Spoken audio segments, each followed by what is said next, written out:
appreciate everybody for being here. Thank you so much for tuning in. Much respect to the family. So, what we're going to do is we are getting ready to go ahead. We're going to have episode 5, all right, of Priestess of Delphi show here on Smitty's Corner, the Lighthouse Lamp Court. All right, y'all.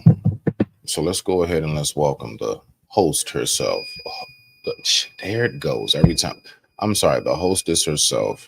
Everybody give it up for Miss Lady of Delphi.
All right.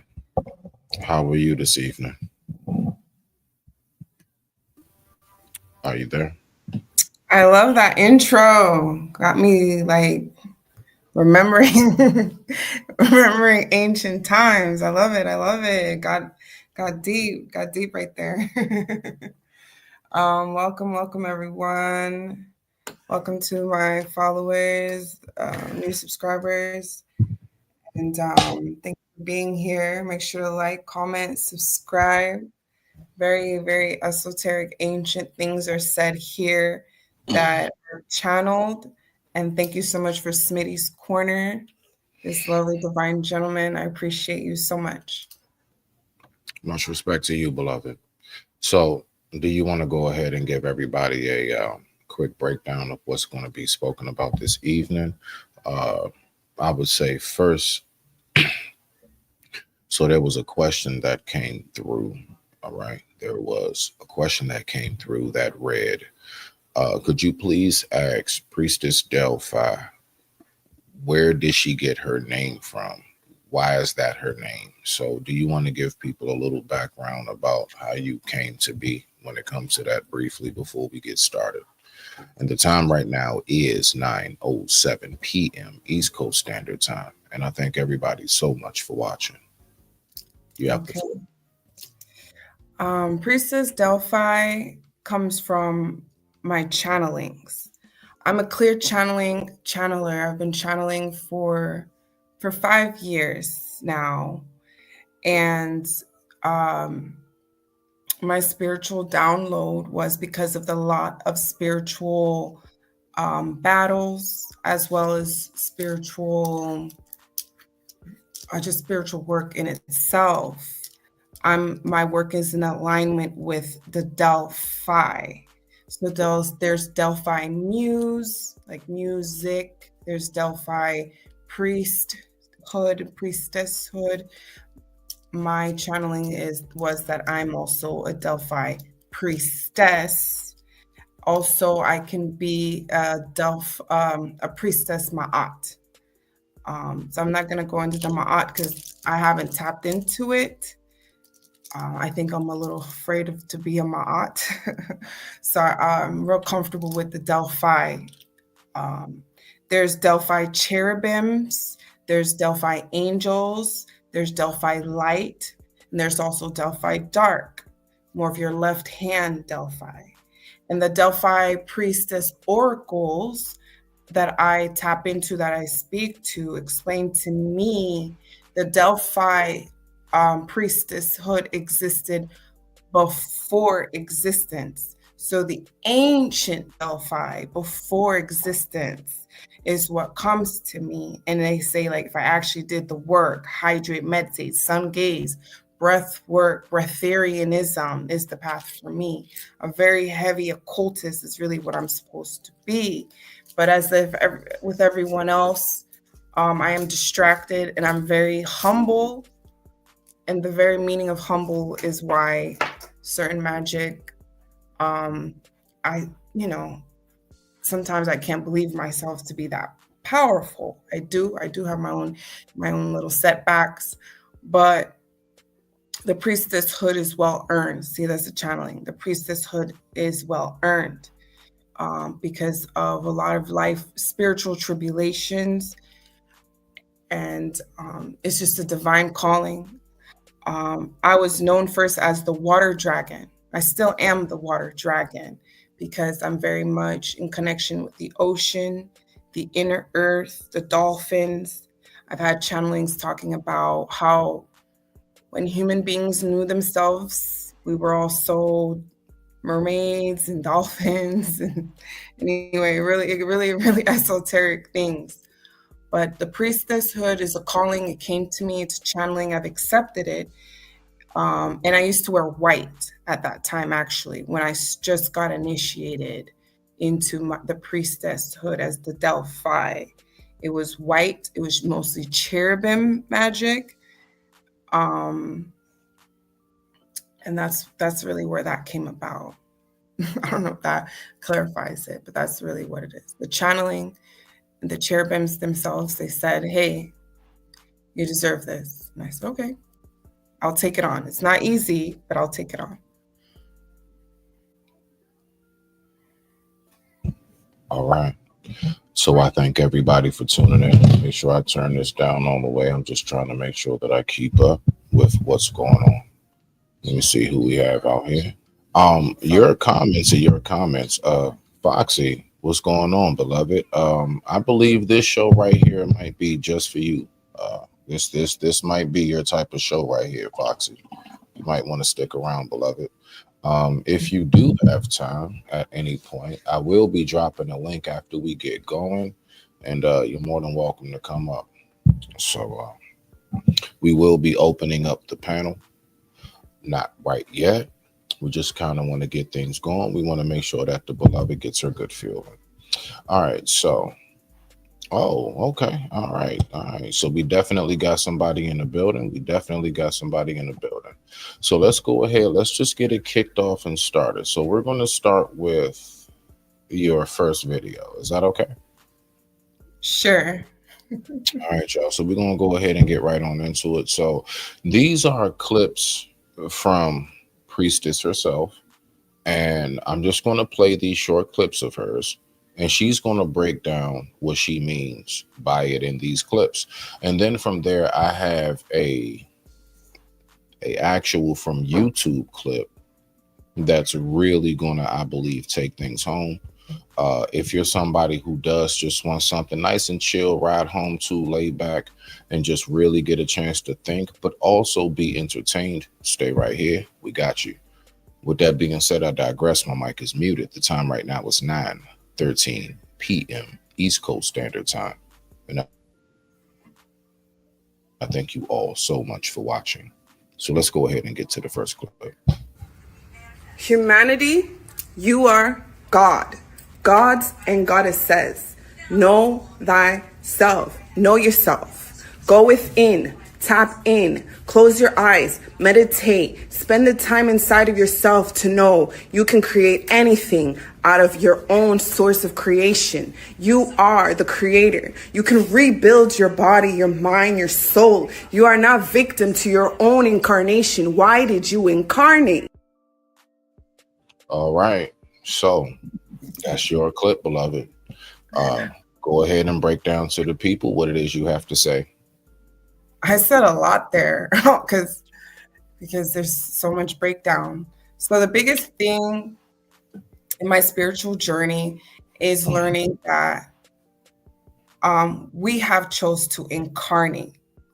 Throughout my awakening, I learned about past lives, near death experiences, people that have had um, passed away and seen their past lives, have seen the other side, rather, seen the other side. In every single encounter, they have Are you mentioned, speaking of those who have crossed over and come back, like those who had a near death? You're talking about near death, right? yeah, I've Just had one making as sure. well.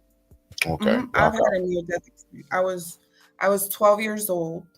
I don't like Hmm. talking about it, 'cause but I've had one myself, and at 12 years old, I regressed it because I didn't understand how I could see my classmates from above my body. I also Right. grew up very, very Orthodox, Catholic, Right. baptism, communion.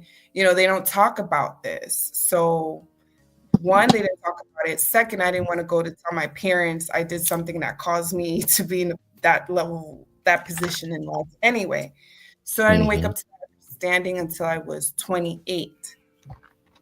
I think it was like 20, 28 or so. And um, I was looking at Long Island Medium. Long Island Medium turned into near death experience, all on YouTube.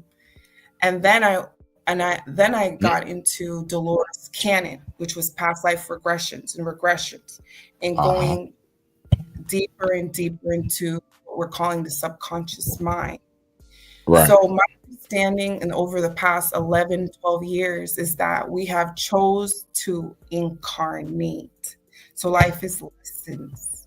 And Hmm. a lot of us that come in at this time, we're here to learn who we really are. We're here to really find out, why are you here? Why certain incidents happen to you. You shouldn't fall victim. It's easier said than done. I don't say this not being in some hardships right now at this very moment that I won't, obviously speak of. But Right. I speak of it because I know and witnessed a lot of things that I can't explain, and Hmm. intuitively understand that we're more than the physical body. That's why they're always telling me we're more than the physical body.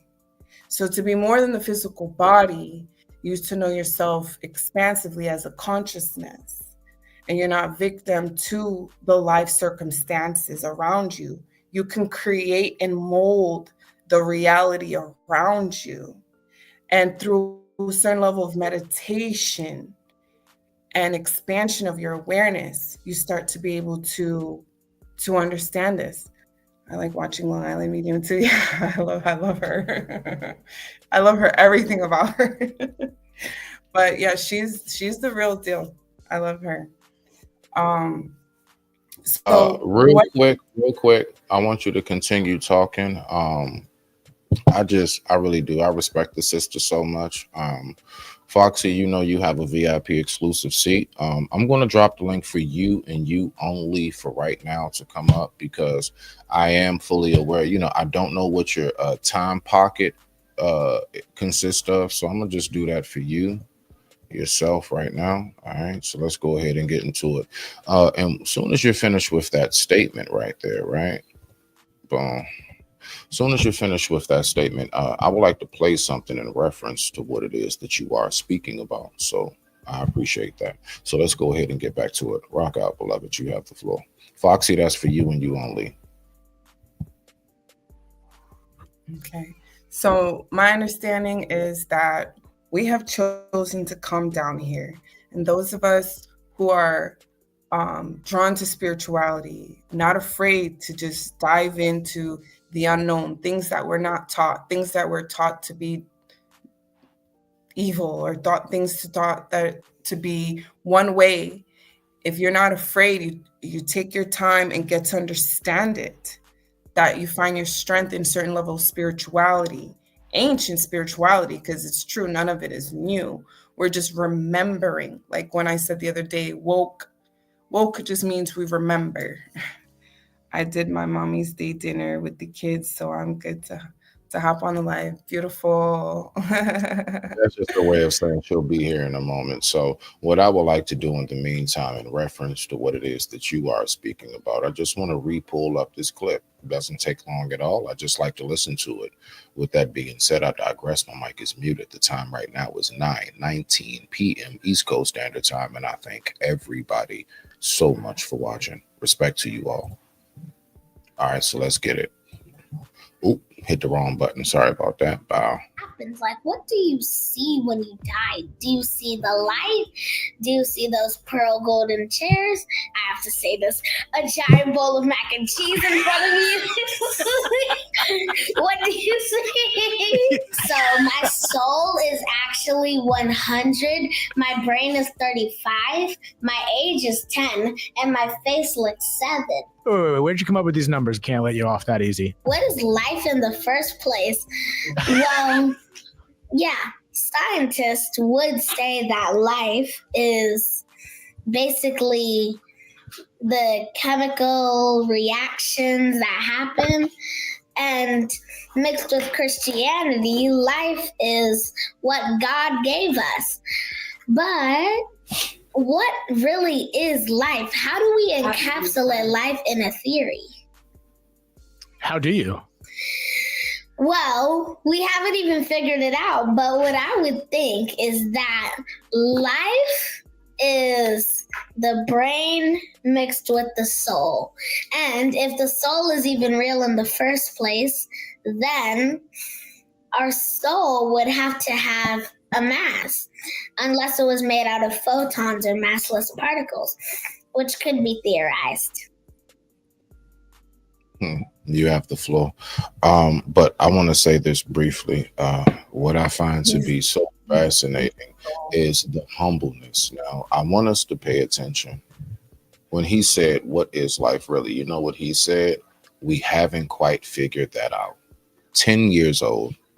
You know how many times I've seen grown adults who cannot bring that topic to the dinner table because of the lack of maturity in speaking about something in which we would think the older you get, the more wiser you should be in this category.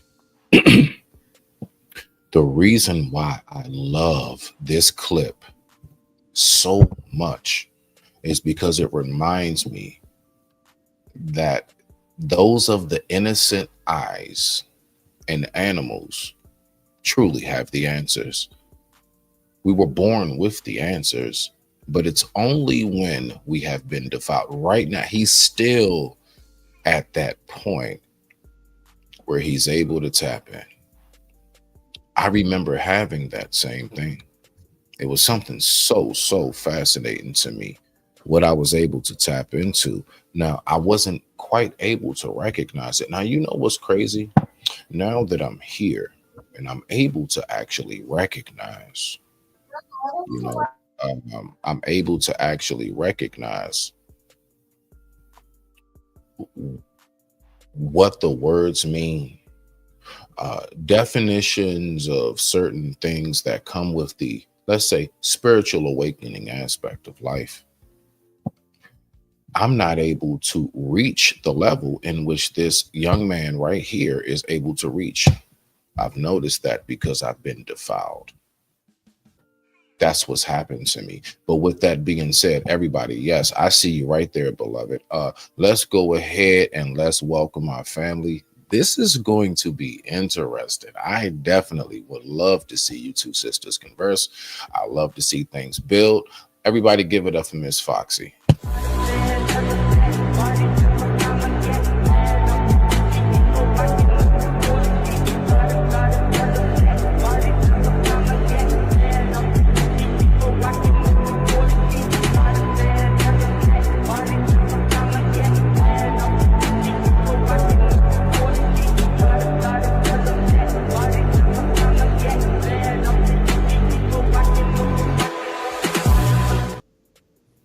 Hey, what's going on, beloved?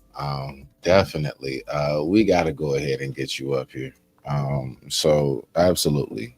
This is going to be so interesting. So yes, we are speaking about Priestess Delphi. This is your show.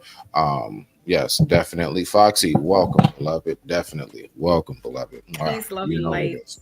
You know brother what it is. Smitty. Priestess, I'm in awe with you. So I just have to say love and light to you as well, because you've been phenomenal the past couple of Love and light to you. yeah, the lives that I've been seeing, and then brother Smitty bringing you up into my panel. I mean, up into my channel rather.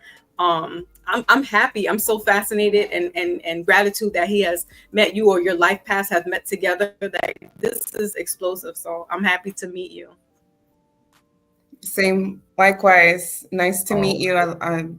You're a beautiful soul. I love what you do as well. Yes. Thank you. All right. I apologize. I think I might be slight delay. All right. So what we're going to do is we're just going to go ahead and we're just going to cut right on next to the next clip. Okay. So, Priestess, are you finished with your first? Matter of fact, would you like for me to run your first video back when we play it again? Matter of fact, Foxy, did you hear the first video? I watched it and I thought that was amazing. Okay. All right. Yeah. Do you want to respond to it, or do you ladies want me to go to this video number 2? We got 3 more basically, and trust me, it's plenty to talk about amongst all of this right here. So, you know, we got more than enough material. We load. What I said. You said go What to do you think second? about it? No, I wanted to know what she thought about what I said. Oh. You are spot on when it comes to that. You're not just yourself. And I feel that now there's a shift with the consciousness. So people are becoming more aware that they know that, well, some know that they're not just themselves. And like with you saying that, it's sparking a light for certain people to realize that, yeah, I'm out there in the ethers. I'm out there in the astral world as well. And they're not just the physical. So that's a great message for people to hear. Absolutely. Okay. That's all I had to say. If you want to continue, Brother Smitty, and roll the tapes, is fine. Life is built and made up of the construct of your belief. You believe something, so it's true. You believe something, so it's true. You believe you can walk on water, it to be true. When you are that lucid in this dream time, you have upgraded and reprogrammed the ego. Know that you're not just a physical form. You're not just a physical form. You're not just a physical form. You're not just a physical form. Know yourself greater than the physical form. The consciousness that observes itself in this manifestation. We have fallen. Okay, enough with the metaphors. Fallen angels. Us. Tis all of humanity is the fallen angels. We have fallen to the Christ, or Christhood, the Muhammad, whatever you want to call it, these principles that are the sacred principles that are now religion. But the mysticism behind all of it before religion, before even a certain level of esoteric, before creation, before this existence, we come in to play the game of this existence. My understanding is humanity used to meditate, spend hours and days in meditation. Humanity, all of humanity, all of what is human beings in all of creation, in every country, we used to create from the void of creation. We used to create in the ethers. We used to spend times in this, in what we're calling the dream time with spirit realm. We would create. There's a time when there was nothing really even here physically. That's the ancient times when humanity understood. Then we come down to taste, to feel, to be in the physical realm.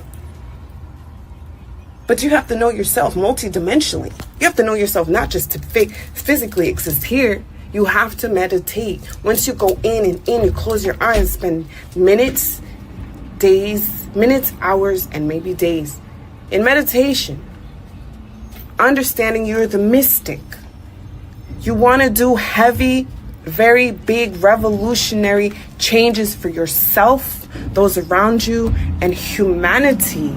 You have to know you're not just a physical form. They know you don't know you are more than, they know you only think you're only a black man, a black woman, a white man, a gay man, or what. They know you don't know. Because you're still doing the same shit, talking about the same shit. Know yourself, humanity. Sorry. All right. I get passionate. All right. So, ladies and gentlemen, She Talk your definitely is. shit. Yeah, there we go. So this right here, let me go ahead and set the disclaimer while she gets herself together, and then you got the floor, beloved.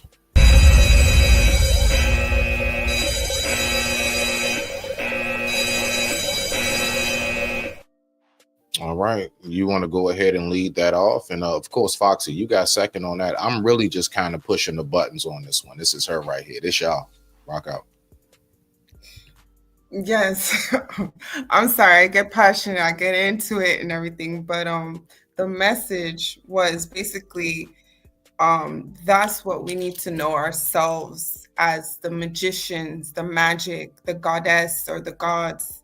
That's what that means to be creation, to be in union with your consciousness, the source of creation, however, many words for the great beyond, to be in connection and not fall victim to what you see here in the physical realm. What we're calling the physical realm, they're always telling me this is a dream time, and this is also a place that we can be just as lucid. A lot of people go to sleep so we can be lucid in our dream time. But this here in the physical realm is also a dream time you can be lucid in. You'll see people that are testing it. They'll move things energetically with their hands. And, that's just one step. There's keep going. I want to be like, let's keep going, humanity. We can do more than that with our bodies. We can fly. I'm not saying nobody here to, go jump and do anything like that. But we are way more magical than we know. That's really the message, and that's why I get frustrated as a nurse when I see certain people defeated. Most people are just so defeated, but they need to know the strength, the will, the who they really are. We're not just the physical body. We're not just that.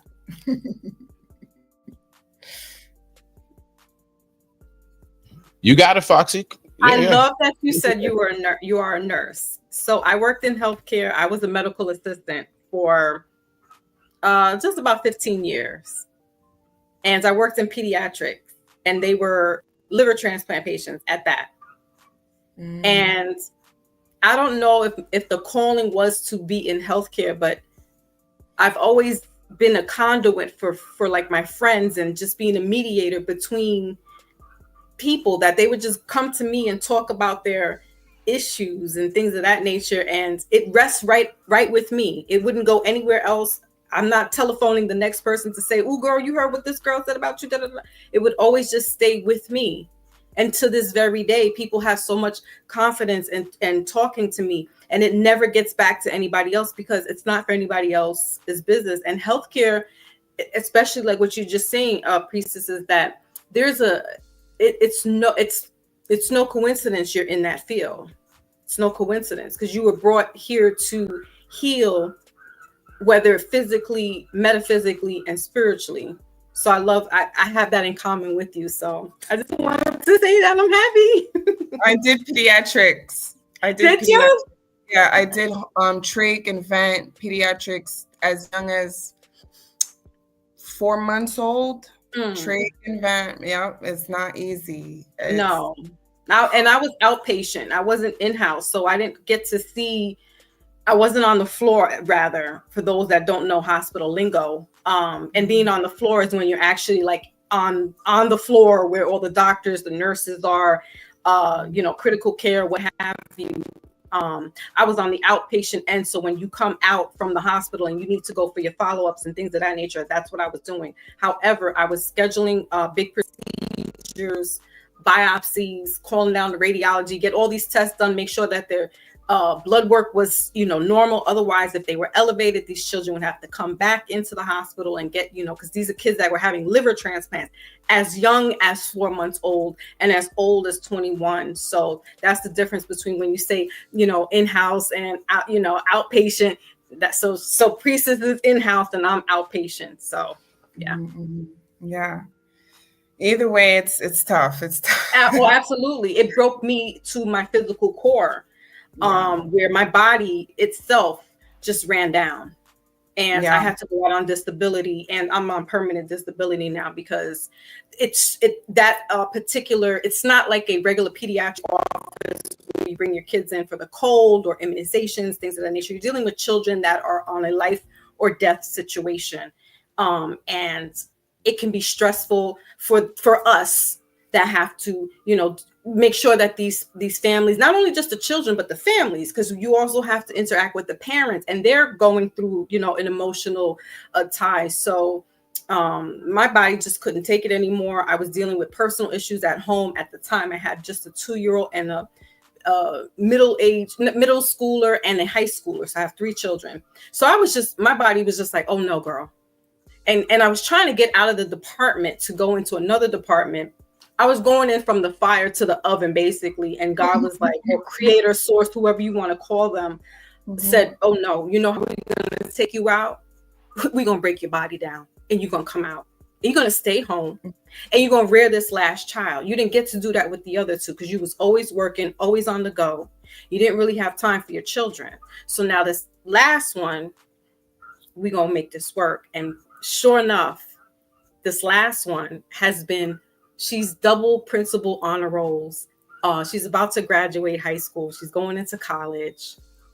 I could brag and boast, but it was not just me. It was a higher power that was wheeling me and moving me into making sure that you do this, you do it right with the last one, and then you good to go. You can, and in that process, I didn't have to deal with that stress at work, so my body could heal. And I was going through infusions and all kinds of stuff. Like, I don't really disclose too much about my health issues, but yeah, I was going like what they call chemotherapy. I was getting infusions like 2 times a week. All the medications were failing. They were going to put me in a case study to try to figure out what's wrong with you. Like, why is the medication not taking to you? Nothing. I almost coded twice, once at home, once in the infusion room, because I got an anaphylactic reaction to the medication, to the medication. So my body was not, it was catching a reaction to the medication, for those that don't understand. And so they had to take me off that particular infusion medication. So I've been through the ringer, and my calling came a little later, probably like 2015, where it was like, remember, child, remember, because I've always had these kind of supernatural incidences since I was a child. But when I was a teenager, I had to suppress it because I didn't have anybody really telling me who and what I was seeing and talking to, except for my mother. And she always would tell me, just read the Bible whenever you got, whenever you were feeling scared. And that helped. But other than that, I had no mentors. I had no one to guide me to really sit down and say, this is what's to be expected. So everything I did was kind of like in combat, but in the supernatural world.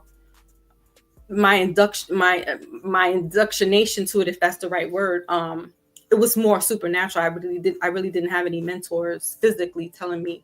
So sometimes when your body goes through a crisis, you're brought into the supernatural world for a reason. And it's possibly because you were here once before, or maybe here a couple times. Like Priestess was saying that, you incarnate a couple of times because your mission wasn't completed, and you have to fulfill that out so that either you can rest and continue in the ethers, or you got to come back again and do this. So I digress with that part. No, it's very valid. It makes a lot of sense, for sure. So I have a counter thought, ladies. Of course, we have to keep this nice and juicy and spiced up in some form of fashion. So I am the counter thought, and my counter thought is actually genuine, right? So let's go ahead and have the discussion. So in this video in which that you placed, you were saying basically, you are God. All right. The one thing that I know is that our loving creator is the almighty, the unseen, the unheard of, the unknown. a person like myself definitely does have a very, very difficult time. If not, I'm just not capable of forming the words that I am. I can say I am man. I can say I am dad. I can say I am best friend. That's right. I can say I am stand up. But that three-letter word, that God, I steer clear from. And what I would like to ask you to, Priestess, starting with you, is how do you actually equate the creation with the creator? One more again. How do you equate and make equal the creation with the creator? You have the floor, beloved, before we go ahead and get to the next video. And Foxy, you're next, of course. You already know that. Just hop in when she done. Y'all rock out. There's so many ways to approach this. There's a understanding of unity consciousness. There's an understanding that all is one. Everything is one. So we're simply playing a game as God, pretending we do not know who we are. We come in the illusion. That's why we are ascended masters. Ascended masters means we do this all the time. We come in and out of fruition, in and out of existence. We've done this before.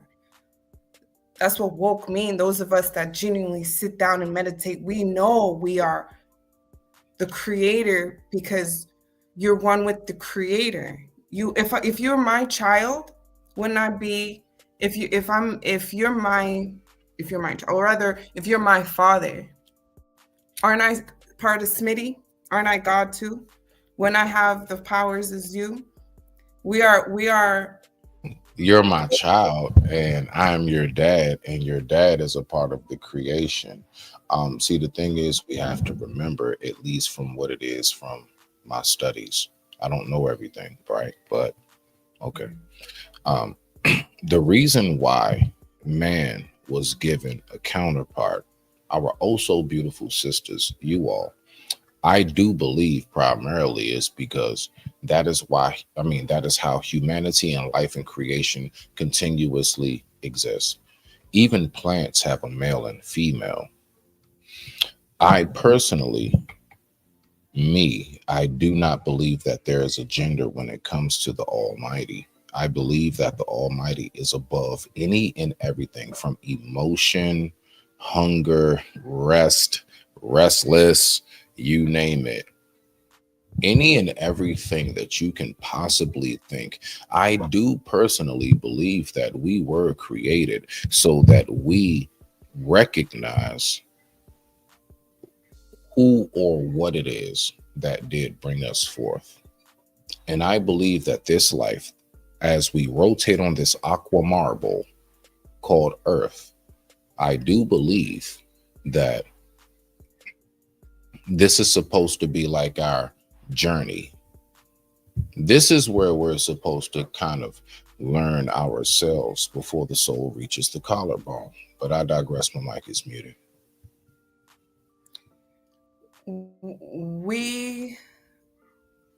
That's why I'm saying we're more than the physical form. Right. We're more than the physical form. We come down as consciousness, as the void of creation to come in fruition. We are no different. We are the source of creation. Like, I felt that power before. Let me tell you how I felt that power as a goddess. And it was just the power, because they've made the term God or king or queen to feel like a power of like, I'm going to take over, I'm going to control.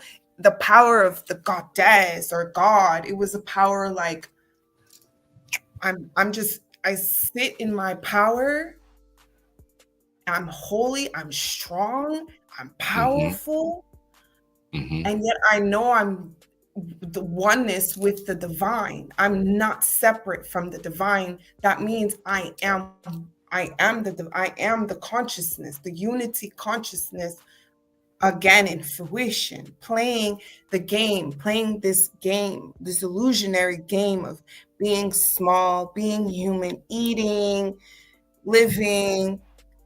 Because those of us who have near-death experiences, we understand the programming of existence is why we believe we that's why we build the construct around us the way we do, getting up, waking up, because there's no time. Because we've been programmed to believe in time. Even we set ourselves back. Everything is vast. We're connected with the divine. Beloved, I would say this, and Foxy, I don't know, were you there? I just want to make sure. Maybe she stepped off. Foxy, okay. All right. I don't know. Are you there? Yeah, I'm here. I'm making sure that my oldest gets home. I'm watching her by the cab ride home. I'm always on guard with them kids. All right. I just want to make sure that you're here because I'm going to pass it to you when I'm done. All right. So, the last part in which you spoke about, right? All right. So,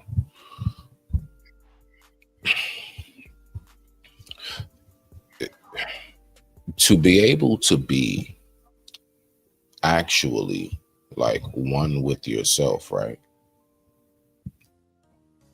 Excuse me. I know that you must be one who is in tune with yourself. You'll see where I'm going. I'll make it short and clean. So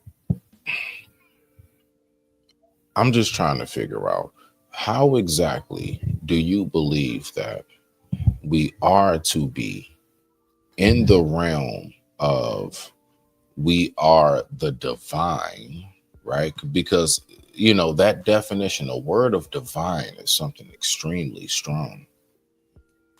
But yet we know that we continuously have the flaws that we have. Now, the one thing that I know about divine is that divine is flawless. It is. There are no flaws in divine. So for me to say, I know I got all these flaws, how do I then turn around and call myself divine? Foxy, you got after Priestess. I digress. My mic is muted. Respect to the family. I had to channel then. Perfection in imperfection is the glory that is perfection. All is one, and the name of that is which to be divine. The calling is within you to know the just cause of your existence. Divinity is found within all. All of creation is divinity. You to know yourself greater than the cause of your existence, not to sit in the flaws of your existence, to know yourself as great as God, because you are the oneness that sits before us. You are Zeus. You're going to make me channel too heavy, but just know. No. But do remember. Yourself, As a man, greater real than quick. the physical form. I just want you to know real quick. In my physical form as a man, I'm very simple. So just give it to me like a kid. That's all I'm saying. And I just want you to say whatever you got to say. Same thing for you, Foxy. Don't you go too deep on me now, girl. But I mean, at least try. But I know y'all going to say, I know y'all can't help yourself. But I mean, let's rock out. I couldn't. You triggered my soul.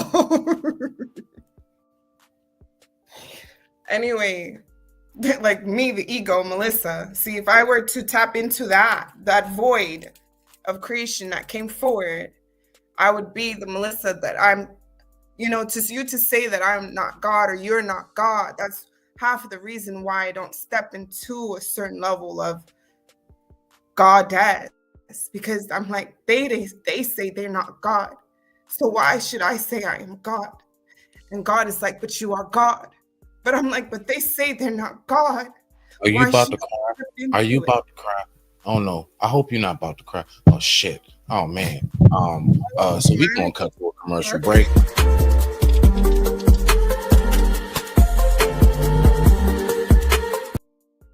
Okay. I'm sorry. I'm just a guy. I got a daughter. You're not just the guy. No, I'm just saying, like I, like women crying around me, like, you gotta, I try my best, but go ahead. You good though, beloved. You go, Fox. 'Cause I'm really sensitive. What you got? What you got? I have to say that I understand where both of you are coming from, and I'm leaning towards I'm just a simple woman too. I kind of cringe sometimes, not, and this is no slight to Goddess, but that's You the title. cringe when women cry too? Huh? No. You cringe when women cry too? No. I cringe when people like when some call themselves God body, or goddess, because that's a title that's a high ranking. You can't just be calling everybody loosely, what up God, what up goddess. It's a title that's bestowed, and it almost because you're physical, it's a slippery slope and a fine line because you're still in the flesh, and it's hard to be tarnish free, blemish free, because the creator is blemish free. There are no mistakes with the creator, but in the physical there is. We're weak in some ways. So for me, and I guess that's because we live in a world where everything is labeled.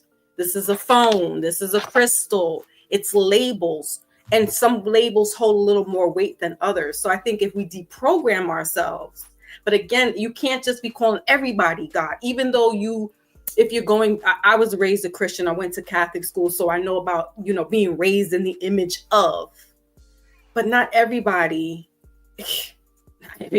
should be having that title.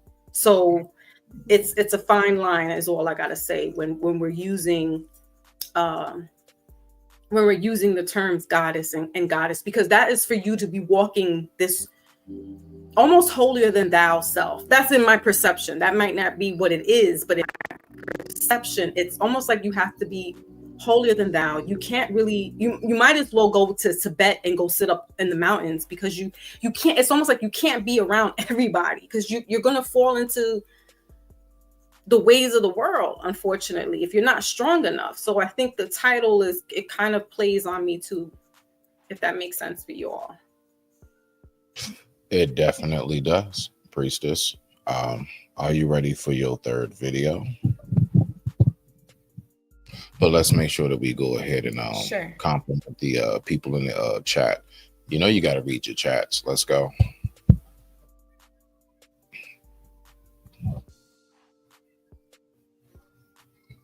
Waiting on you.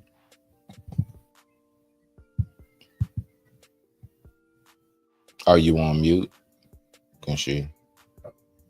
I don't know. Is she frozen?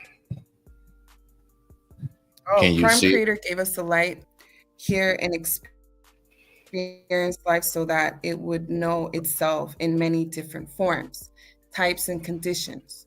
To know ourselves. No. And when you really know yourself, you find yourself to be consciousness, bare minimum. Okay. All right. Are you ready for your next video? Mm-hmm. All right. Let's go ahead and rock out. The time right now is 9:52 p.m. East Coast Standard Time. And I thank everybody so much for tuning in. Let's go ahead and get into video number 3 before we rock out to our main portion of the evening. Let's go. Humanity, you're as powerful as you want to be. You're as powerful as you feel yourself to be. Know why you exist. Know that you do not exist, but you are real. You do not exist, but you are real. Why are you here? Why do you exist at this time? That's really the question. Ask yourself that question. Know your cause. Why? Why are you here? To change everything out here, you have to go inside. You can't fall victim to race anymore. That's an old story. Talking to my higher cultists, I'm so sorry, but it's an old story. You want to change that story? Close your eyes and manifest a different story. You don't need to manifest with money. I'm not saying don't. Obviously, you can do whatever you want. This message is for those who are going to listen to it with their soul. Manifest from the void of creation. All right. So, Priestess, you got the floor. Foxy, of course, you are second beloved. Let's go.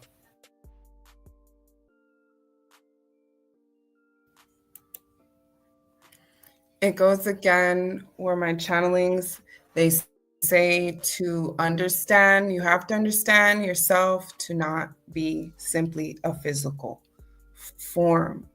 It does take time. Close your eyes to understand yourself, to be lucid in this dream time, to be able to manifest what you want to see in fruition.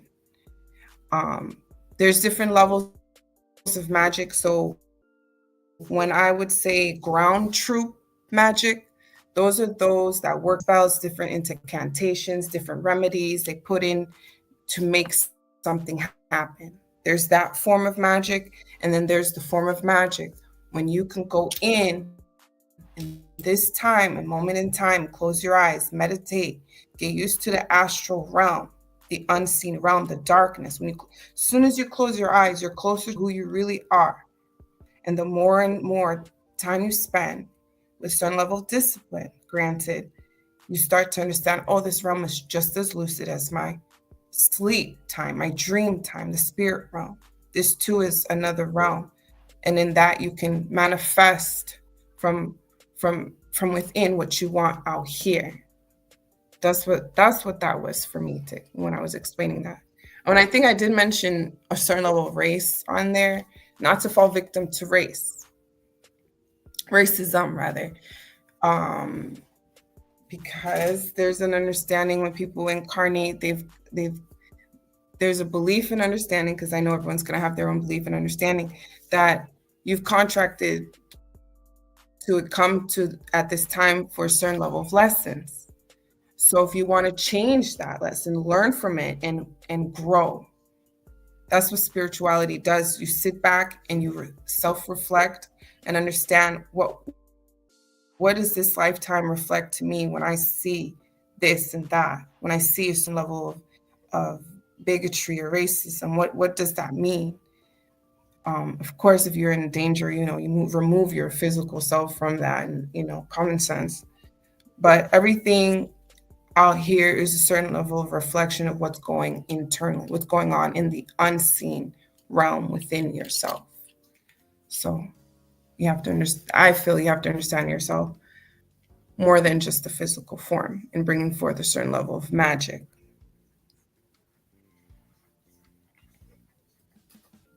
It's on you, Foxy. You got it, mama.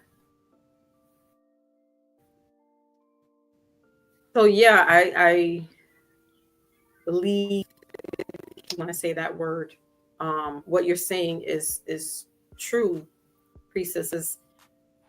That's the only way we find answers is when we go within. And we're used to going on the outside to look for the answer. There's always this quest, right? When we hear, case in point, the Wizard of Oz and Dorothy, and she goes on this quest to get back home.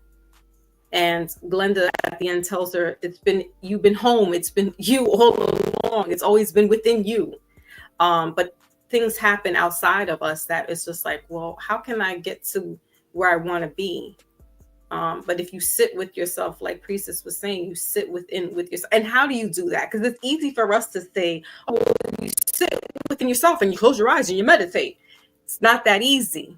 You get distracted because your mind is racing. You're thinking of other things outside. You're thinking of, why did this man leave me? You're thinking about, why this woman's doing this to me? You're thinking about your children. You're thinking about your family, work, money, that you don't have a moment to sit to yourself and really quiet that noise.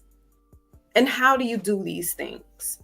And so we, I mean, I can talk about that. I won't do that here. You guys can, come check me out and stuff like that. I don't know if we have the time for that, but it's easier said than done for y'all got all the we don't want to make it. Foxy, you got it. Whatever. Okay. I'm just saying we don't want to make this so, because Priestess and I are kind of on a different plane, Brother Smitty. We're all on different frames in this stage in our spiritual walk, if you will. And so for somebody coming in, not really understanding, and they're hearing priestess and not priestess, like, yo, you gotta go in. Like, she's downloading right now, channeling. And people are like, what does that look like? You know, so we have to break it down in layman's terms for those that are new to the school of life and walking in it, that what does meditation look like? How does that, you know what I mean? Like, how do we get to that point where we can sit with self at least for 2 minutes, at 5 minutes, until you can sit. Listen, I have trouble with meditation all the time. I used to I was good with it, but then again, the outside, the distractions, and now I'm just like, oh, really? I need to sit here 5 minutes. Like, it's almost like a chore sometimes when you got to really sit and be. If you got ADHD, it's going to be a problem because your mind is functioning in different levels, and that could be because you're a genius. So you sitting with yourself is not comfortable. It may not be comfortable for some people, but you do need to practice it. It's like going to the gym and working out that physical body. You need to, practice that in the mental body. I just want to say, very true. It took me one. My bad. Yeah, and I just want to say briefly, 1000% I agree, beloved. Oh my goodness gracious. Yes. The fact is, everybody's not here. Listen, they may be in attendance, but they're not here, as in on that level. And I'm so like, because the fact is this, right? The conclusion that I've come to. The conclusion that I've come to is this. If it's something that you have recognized that most are not capable of comprehending, but you are, that means it's for you and you only. That means it's not supposed to be expanded. Now, the things that people can comprehend, because the fact is we all want to get a message out. Why are all three of us up here right now? Because we want to give people a message. There is no point of me speaking Japanese to people that only know Spanish. I could be telling them the best message in the world, but I'm not speaking their language. They are not able to comprehend what I am saying. Thus, everything that was so awesome and wonderful just blows into what? The universe, like everything else. And it gets sucked into the void of the black holes. So, if we wanted to be in alignment, right, as we would say, the best thing to do is to make sure that we also stay grounded as well. And beloved, that is something I definitely, as you know, on the back end, I speak about a lot. But I digress. My mic is muted. You all have the floor before I go ahead and pull this last video up. Whatever you all have to say. If not, let me know. Whenever you're ready, Priestess, I got you.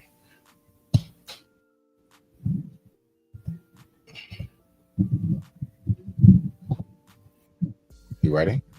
A lot of these principles. Can you hear me? Yeah. You're just on like a 1 or 2 second delay. Yeah? You're just on a delay. That's all. Yeah. A lot of these principles take a lot of, I think, self-love, self-discipline. And it's, yes, easier said than done. Easier said than done. It took me, I would say, about a year or two to really be able to sit down in meditation and feel like, now I'm where I could feel my body leave. Like, you think I'm talking crazy because I'm crazy. No, you should see what's happening over here. So it can get really magical when you really sit down with yourself. Sometimes you do need a certain level of healing before you jump, I think meditation usually does clear up, healing. You start to sit there and do breath work. You'll feel emotions, remember life issues. All of that is meditation. All that's running through your head. You start realizing, oh my God, all this is running through my head. That's fine. Next day, try again. Sit down. It's like a workout. When you lifting weights, I was in the gym. The first day I started 5 a.m. in the morning, lifting 10 pounds. My body's like, what the hell is she thinking? Within 2 weeks, my body's like, all right, I guess she knew what she was doing, you know?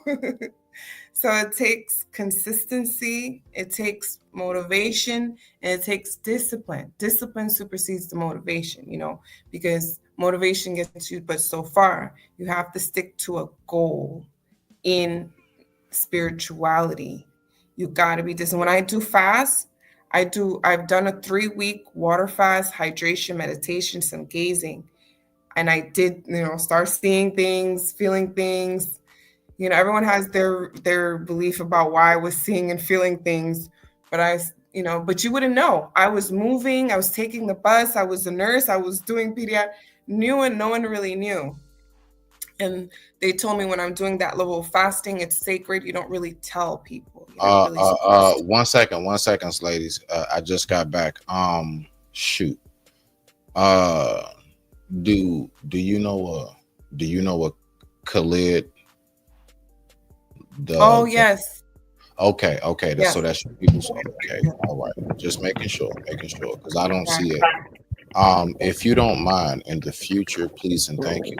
We like to kind of keep it somewhat professional. Just kind of get an avatar picture up here so it's not all blank, right? So I can be recognized of who you are. Thank you so much for tuning in. I appreciate you for showing up. Priestess, you have the floor before we go ahead and get ready to get to the video. Hold on, I think you're still talking. Khalid, you'll get in right after the ladies, and then we'll go to the video. Rock out, Priestess, you got it. That's about it. You know, waking up to a certain level of spirituality, actually doing the work, it takes a lot of discipline, and it takes a lot of healing. It's a whole healing process, and once you can get over the healing, it might take a year or 2 or whatever. You know, everyone's individual healing process is going to look differently. Once you've done that, you know, then you start getting into a certain level of magic understanding. Spirituality is understanding who you are, you know. That's, you know, like, why do I wear black? They ask that. That's the whole thing for me. You know, you start to feel like what works with you. Why do you wear shells? You know, different calling. You start to realize certain things resonate. Certain deities, certain things might just you remember. So it's a whole process. It's a beautiful journey.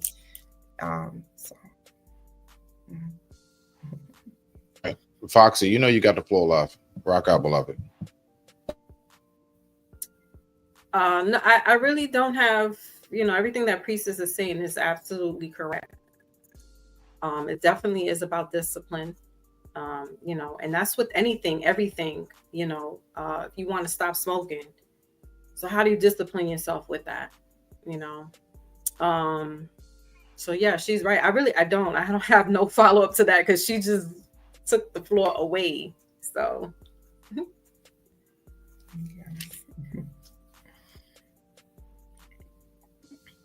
so with that being said, Brother Khalid, I believe. Peace to everybody. How y'all doing? There we go. All right, rock out, black man. You got the floor for a moment before we go ahead and get to our next video. I have to tell you that I was struggling to get in, and I didn't have the mic on, so I didn't hear what the question was that you asked, brother. Or did you just want me to speak on spirituality? No. Yeah. This got you. This is her show.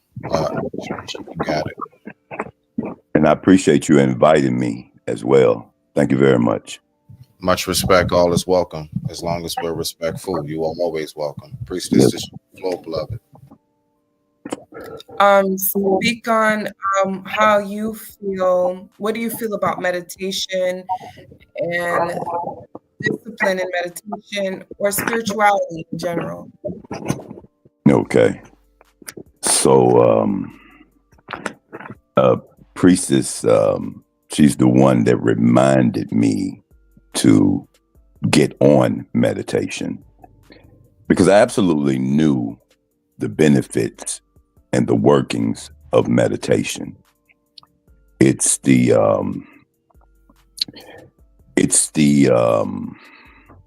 world within a world. It's the world that we go into to seek answers from our ancestors, from the righteous elders and ancestors that are on our side.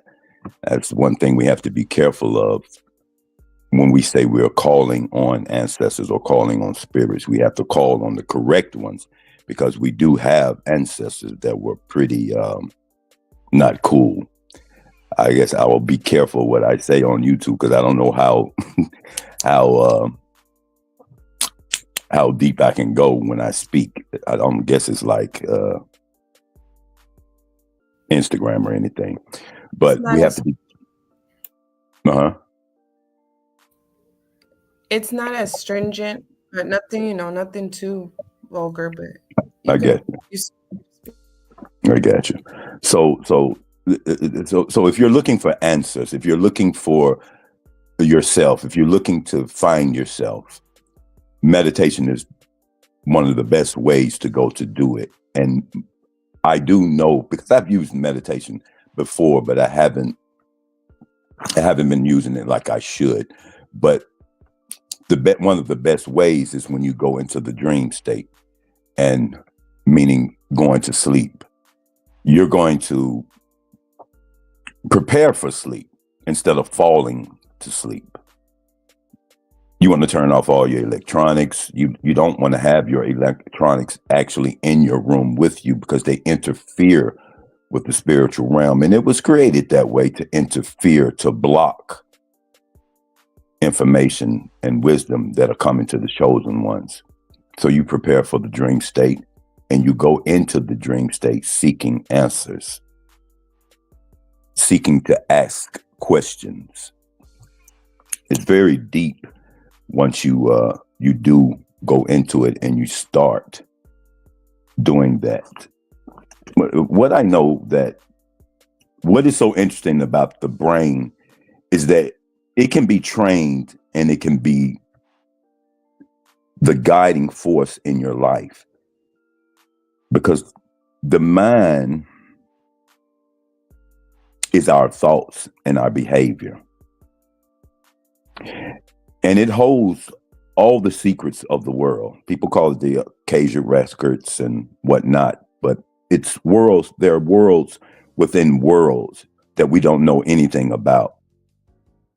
And we haven't been told about that in so-called schools that I call indoctrination centers. They only teach you how to be a better slave.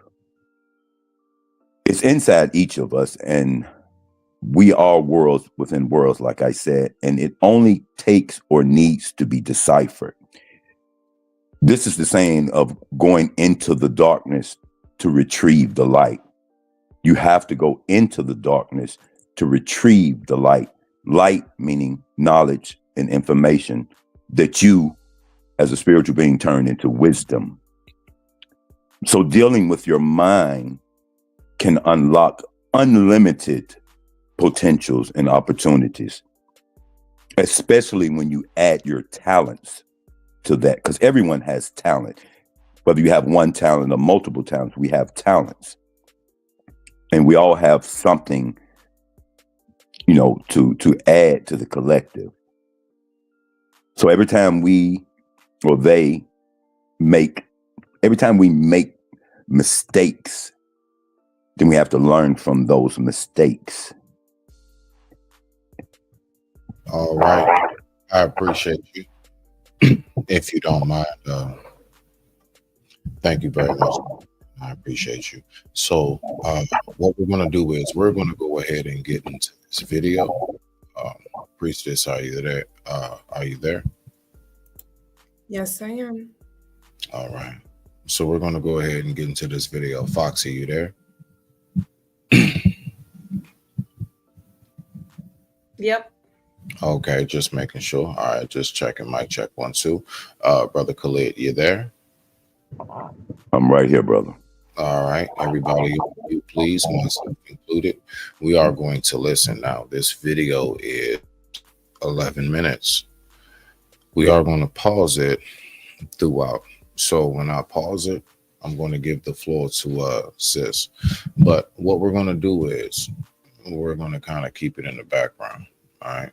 So let's go. And with that being said, let me see what we got. Let's go. Most study of comparative religions that goes on in theological schools has historically been missionary oriented, to find out the weird ideas of the prospects so as to be able to undermine them. Because you see, if you know in the first place that you have the true religion, there really is no point in studying any other one, and you can very quickly find reasons for showing them to be inferior, because that was a foregone conclusion. They had to be.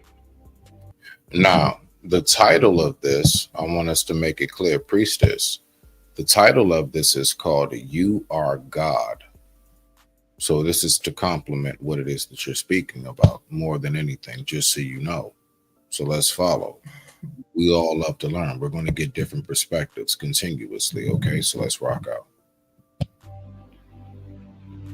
And therefore, all arguments about the respective merits of various religions, especially where Christianity is involved and often where Judaism is involved, and sometimes Islam too, all of which are essentially imperialistic religions.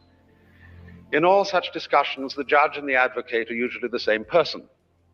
Because if, for example, you get into discussions as to whether Buddha was a more profound and spiritual character than Jesus Christ, you arrive at your decision on the basis of a scale of values, which is, of course, Christian. And in this sense, the judge and the advocate are the same. All right. Okay. So let's go ahead and do that. Do that. Boom. So in a nutshell, what this first piece is speaking about is religion basically contains people to something that's imperialistic, as in overruling. Now, I don't know what your thoughts are about that. I have my own thoughts about religion, but it's not those thoughts. I have something actually very different when it comes to religion, right? So I want everybody to speak freely. I want everybody to remember this is the place where you are to just divulge what it is that you have to say that's on your mind comfortably. You don't have to hold it in. What do you have to say on that, beloved? We're going to start with you. The one that We'll get to Foxy and then Brother Khalid, all right? Rock out.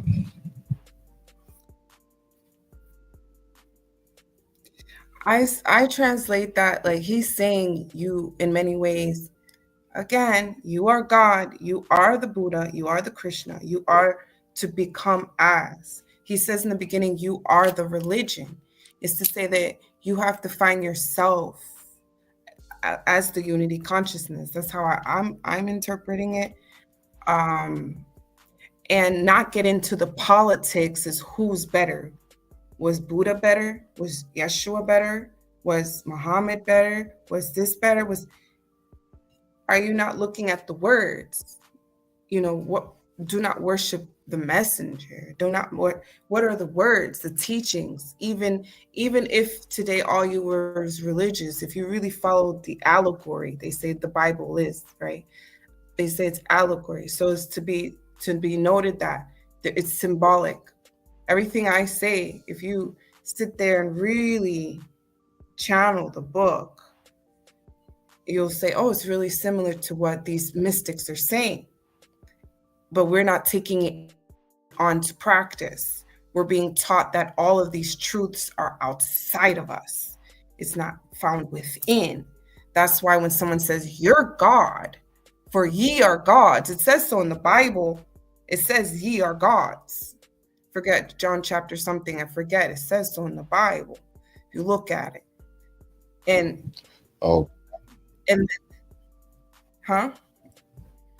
No, I just said okay. We're on delay. You're on a delay. It's all right. Let me put myself on mute so that doesn't happen. You're okay. Go ahead. It's not about being lesser, or if something is perfect, like everyone says, the source of all of creation is perfect. So he doesn't see you as imperfect. You are as perfect as as as the void of creation, because you are also the void of creation. Just like I think like the ocean. You are the ocean. Just because I take a cup of water from the ocean doesn't make you no longer the ocean. You're still very much the ocean. You're just encapsulated in a different form. But if I put you back in the water, you're the ocean again. It doesn't change. That's kind of what I feel when he's trying to say you're God. That's where I want to stop. Go ahead, so others can speak. Foxy, what you got? What you got, Foxy? I got nada. You say whatever is on your mind. What do you have, Foxy? Yeah, my brain is fried. My bad. Basically, you could go on to the good brother there, because my brain is. I've checked out for a minute. It's all right. It is all right, beloved. It is all right. Brother Khalid, what do you have for us this evening? Thank you for tuning in. I appreciate you. What you got? Yes, sir. It's pronounced Khalid. Oh, Khalid. Okay. Yes, sir. Right. Like Khalid Abdul Muhammad, sir.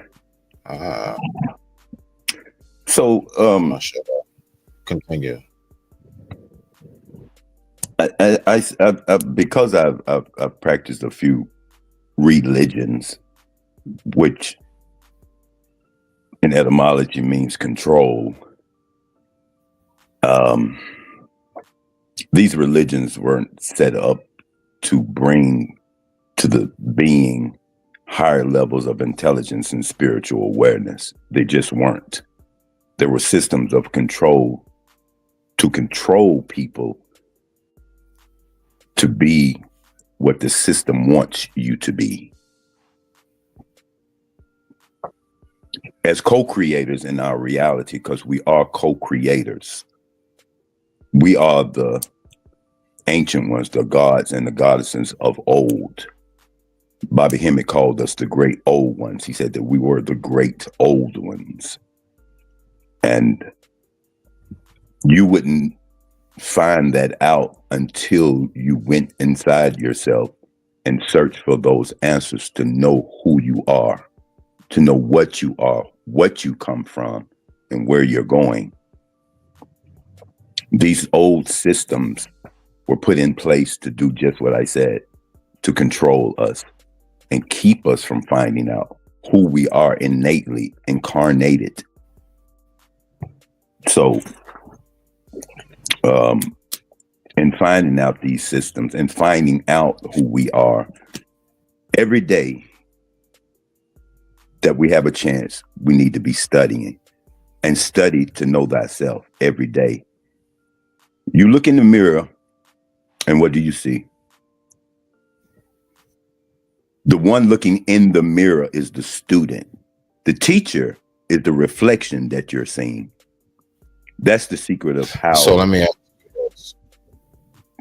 ask you this, brother. And but I like what you're saying. All right, so watch this. Just earlier, we were speaking about the exact point of people aren't there yet, right? So something. I've recognized that everything that it takes for us to go ahead and get to that point, to a lot of people, would seem like a lot of work. All right. So what would you say? And ladies, you can tap in after the brother finishes complete thought. Black, what would you say would be a starter home kit, easy to do way to start getting into your spiritual awakening, to start going ahead and taking those those steps, right? So me, for example, right? I'm going to start it off with one example. I would say the starter kit to get yourself going when it comes to that is this. Have, I can't say 1 hour because most people can't. All right, so have 30 minutes of complete silence. You do not speak. You do not utter a word. Do not put yourself, and don't do it while at work. Do it while at school. Like at home, like when you finally have that time or before you go, whatever it is. I would say my starter kit for the basic, just to give an example, have 30 minutes, if not 1 hour, of don't say nothing. Don't have any sounds around. You can help it. And just do that. And then come back to whatever it is that you got going on. Just try 30 minutes of you not uttering one word and watch how difficult it is. I would say that's a start. What do you have, Black Man? I agree with that. Silence is golden. And silence will put you in a state of being to hear yourself. And what I mean by that is to hear the silence is to block out everything. I would even suggest putting earplugs in and a blindfold on to just sit in silence to receive, to be in the position. That's being in the position to receive messages. Because without the distractions of noise, a telephone, the humming of the Wi-Fi, that would be the position to put yourself in.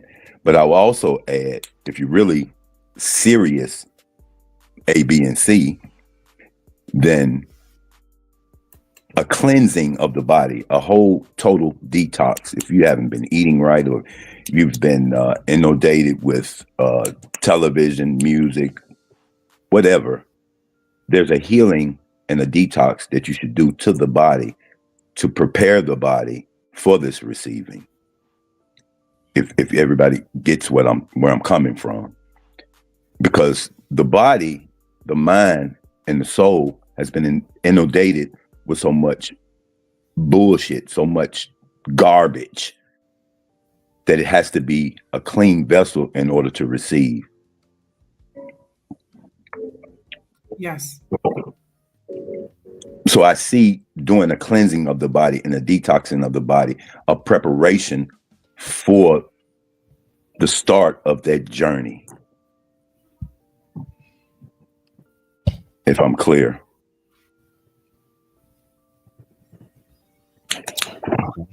All right. Foxy, what you got, beloved? Are you or no. Priestess, I believe. Yeah. Priestess. Mm-hmm, it's Priestess. Mm-hmm. Yeah. Okay. Here we go. And if you don't mind, I'll finish that thought when she finished. Yeah, you all can say whatever you want. This is her show. I mean, you know, she pushing buttons. No, you can go ahead, finish, Khaled. Finish. So I wanted just to address listening versus external hearing. That's so. Go ahead. Which one? I like that one. Which one? Yeah. The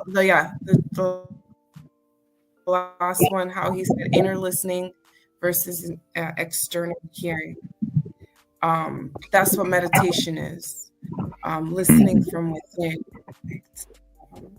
Sitting with yourself and receiving the message, listening to the inner voice that guides you and making it so profound that you know the difference. So Okay. Sorry, go ahead, Khaled or Foxy. Right. Absolutely. That's what meditation is. And what I was saying before about another method of looking in the mirror Looking in the mirror is the student, and the teacher is your reflection looking back at you. And that's the secret of how the creator created. The creator is the student. Every day, by our actions, the things that we do every day, what we perceive and receive by experience, the creator receives that every day in return. So what does that mean?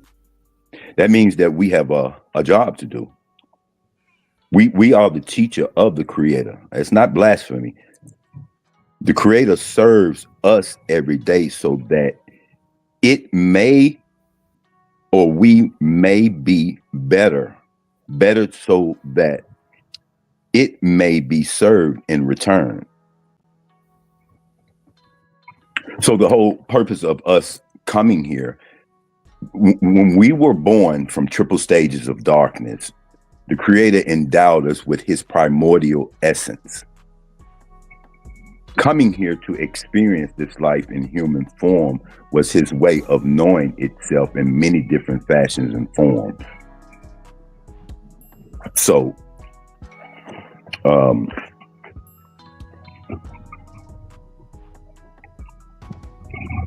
I think I lost my train. I just lost my train of thought. Gee whiz. It's okay. Foxy, what do you take your time? You can come back to it. It's all right. We got. Mm-hmm. It happens to the best of us. Don't worry about none of that. It happens to the best of us. All right. So, beloved, before we go ahead and get back to the video, because I'm going to pull that back up. We're not done with that yet. We just got into that, and that's how long we got kicked off. And that's why I like for us to let's give our thoughts, but let's be mindful at least. We want to slide through the video. So, matter of fact, I'm going to extend how much I play just by like maybe 30 seconds or so, just so we can make sure that we go ahead and stay on tune. All right. All right, so what you got right here? Let me see. You got some comments right here. You want to go ahead and read your comments? Let's see what we got. We use wordings like ghost. All right. Love the wording triple phase of darkness stinks. Mm-hmm. Great share fellow beings. All right. All right. Much respect to the family.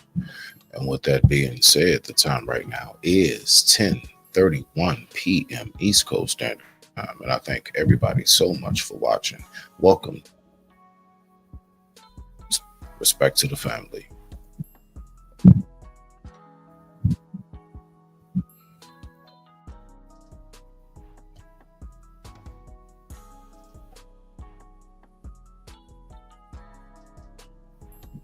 Wait 1 second. Let me see something. 1 second. I got us. This right here. There we go. So we're gonna do the talk radio. Let me see something. Boom. Let me add the stage. Let me do this right here. Let's go. Is its final absurdity in religionless Christianity, the doctrine that there is no God and Jesus Christ is his only son.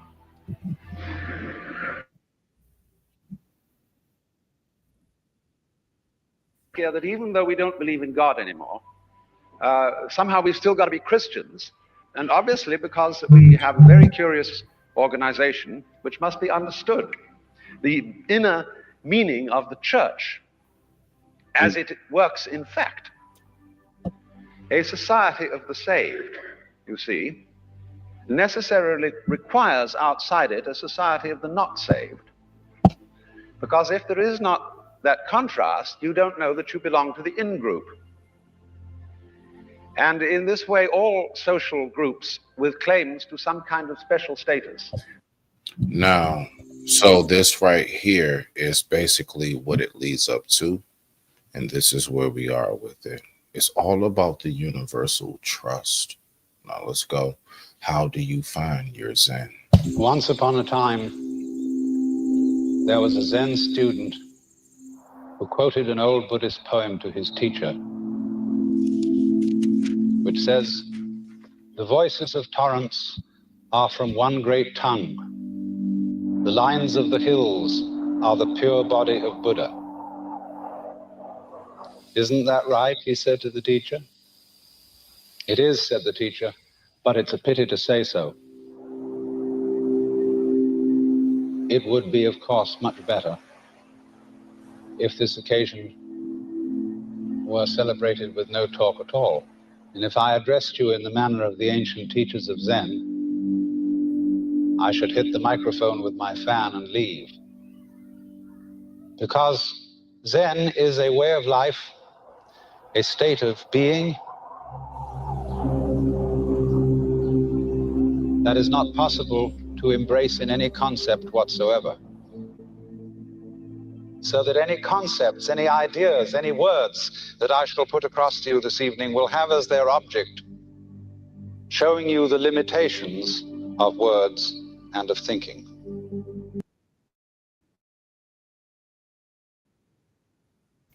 Zen, Zen, Zen, that word. What does it mean when you hear Zen? What is the concept of what we really should hone in on?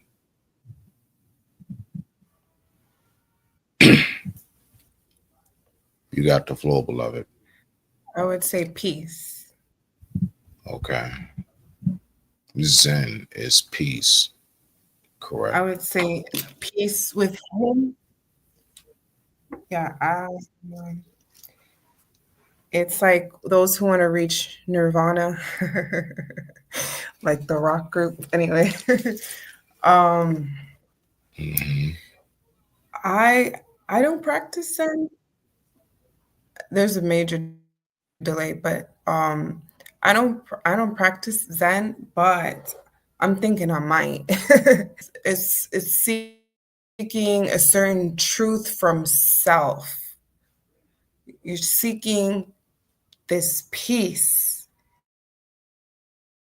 that is your truth, is the perfection you are within, because you are divine. You are the divinity that you seek. You have to understand yourself greater than the physical form.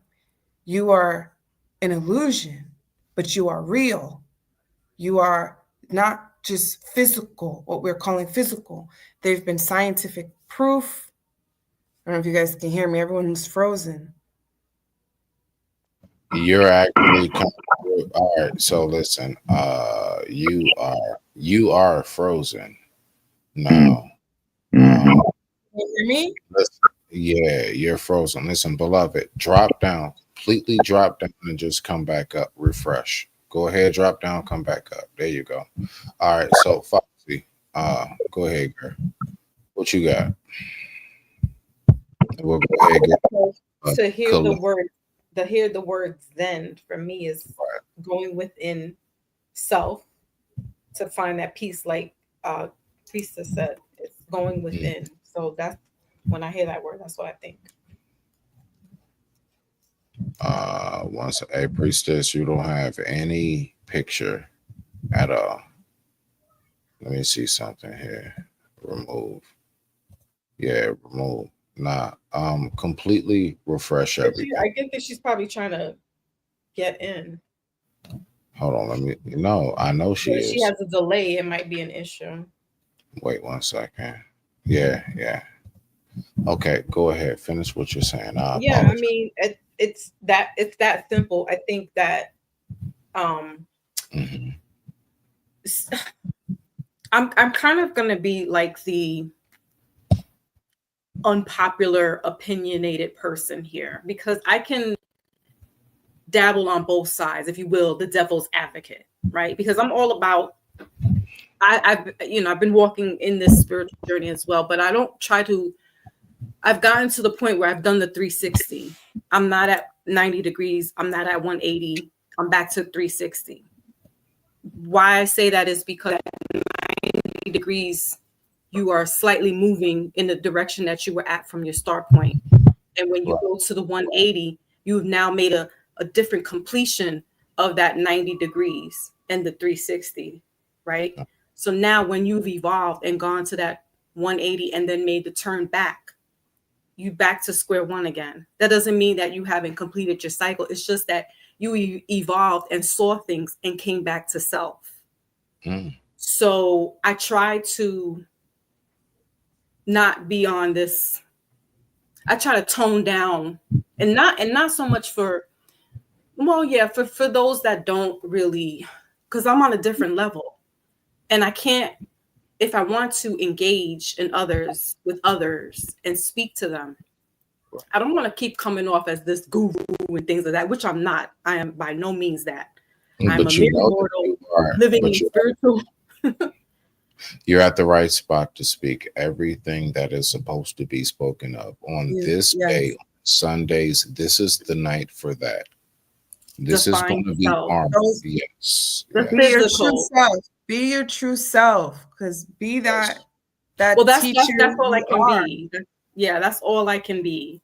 And I have to understand that I'm a student first and foremost. I'm a super student or a master student. Okay. I'm not a master teacher. I'm not an ascendant master. I don't claim to.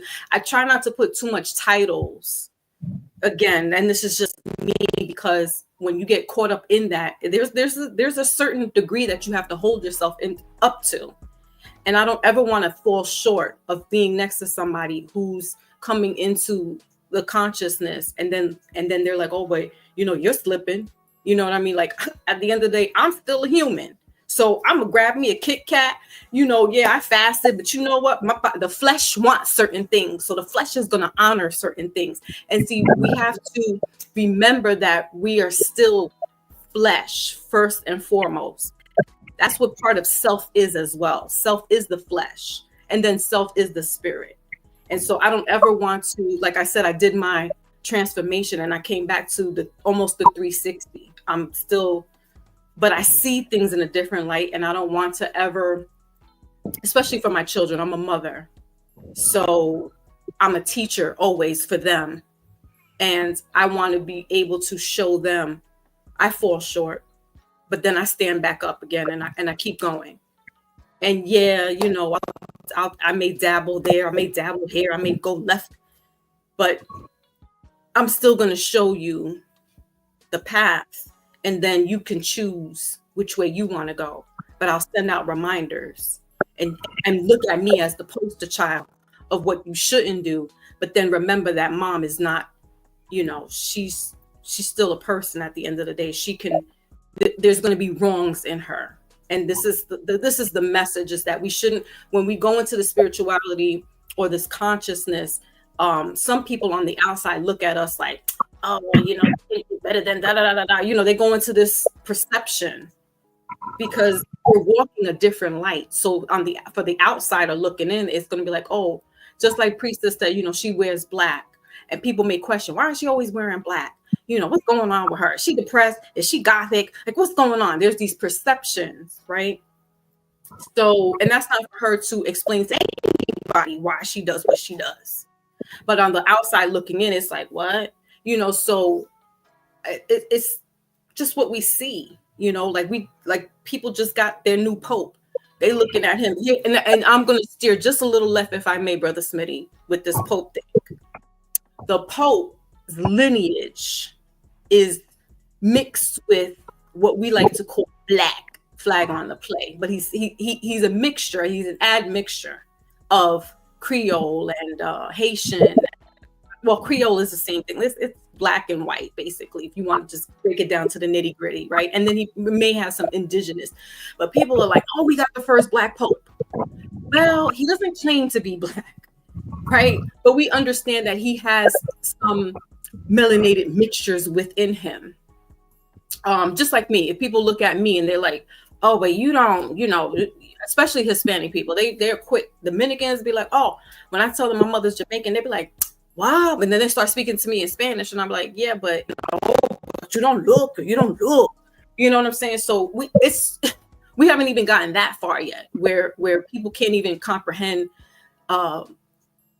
bloodlines and lineage and phenotypes and stuff like that, let alone to even think about spirituality when they can't even fathom being surpassed that. And if I tell them, hey, listen, I'm not even none of that. How about I am the universe? How about I got all my DNA from all the celestial alignments and planets and all that good stuff in me? But at the end of the day, I'm still nobody. You get what I mean? Like, and that's not to even put myself down. I'm everybody and nobody at the same time. And some people can't even comprehend because they're still worried about the color of my skin. They worried about the little trinkets and the bones and biscuits of this shit. And they can't even comprehend further than that. So I have to kind of dumb it down a little bit. And if I got to stoop down on their level, just so that they can understand something and then move back up into my bracket, so be it. And I'll do that. But I'm still going to be my authentic self. I'm going to bang Tupac out. I ain't going to act like I'm the holy, what's his name, Dalai Lama. No, I'm throwing up all that stuff. I'm still in the flesh, first and foremost. I digress.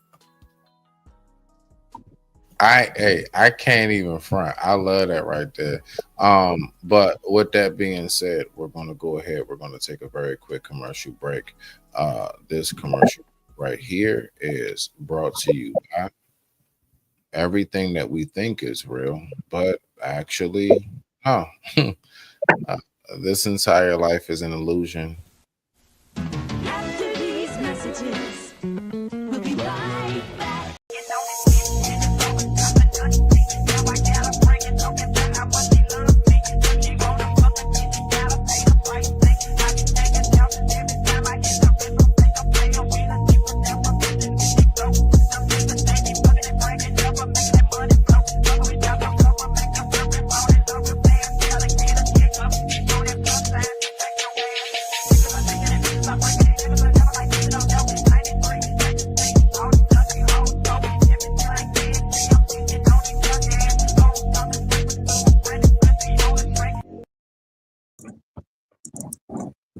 All right. So now that we are back, let's go ahead and get back to the video. And with that being said, I digress. My mic is muted. The time right now is 10:45 p.m. East Coast Standard Time. I thank everybody so much for watching. Respect to the family. Now then, if one must try to say something about what Zen is, and I want to do this by way of introduction, I must make it emphatic that Zen, in its essence, is not a doctrine. There's nothing you're supposed to believe in. And it's not a philosophy in our sense, that is to say, a set of ideas, an intellectual net in which one tries to catch the fish of reality. Actually, the fish of reality is more like water. It always slips through the net, and in water, you know, when you get into it, there's nothing to hang on to. Now, that is something that I found to be very interesting. That is something I found to be something that is incorporated with how we should move in life, period. So, what is it about water exactly that's always being incorporated with how we should move? You know, Bruce Lee made the statement himself, one should be like water. When you freeze it, it can become hard and it can clash, the whole nine. The fact is, of what I'm saying personally, is there is something about the elements and everything that is around us that absolutely incorporates how we should operate.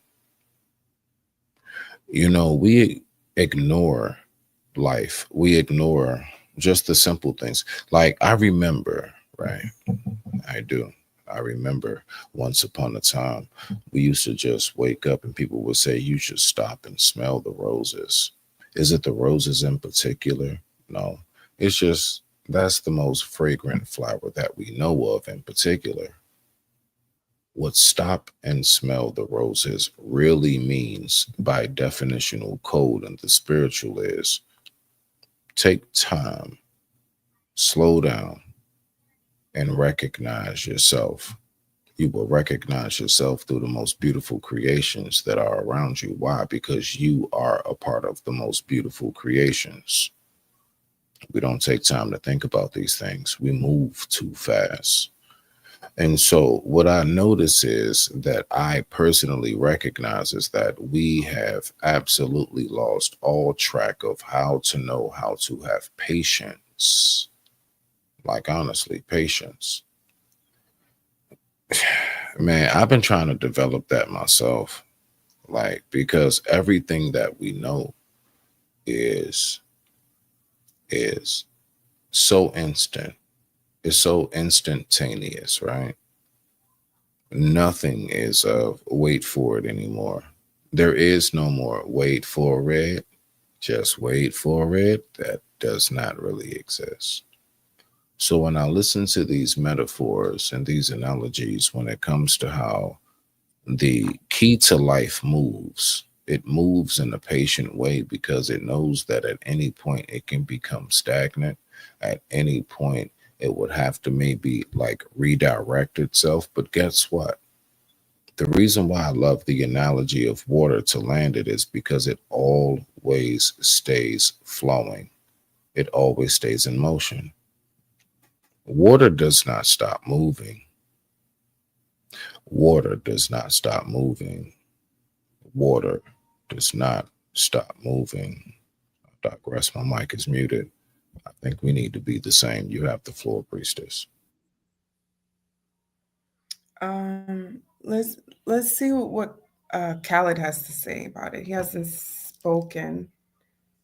I wanted to see if he wanted to say.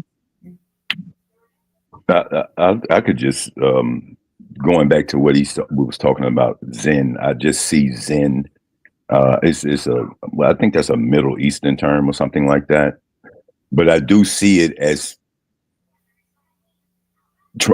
attempting to obtain love, truth, peace, freedom, justice, and it could be some others in there.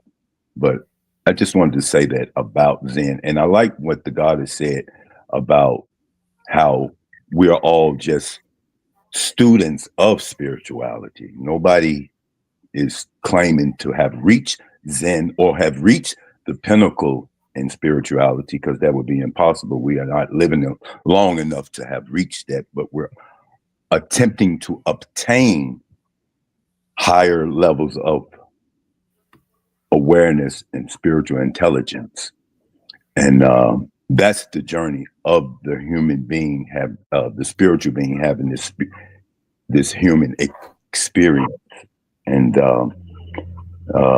getting past, not getting past, but knowing how to manage the human side and the spiritual side is a job and a journey within itself. And if anyone is wanting to become more spiritual, which only means to be more connected to the spiritual realm, to prime creator and the elementals and the righteous elders and ancestors are on our side, then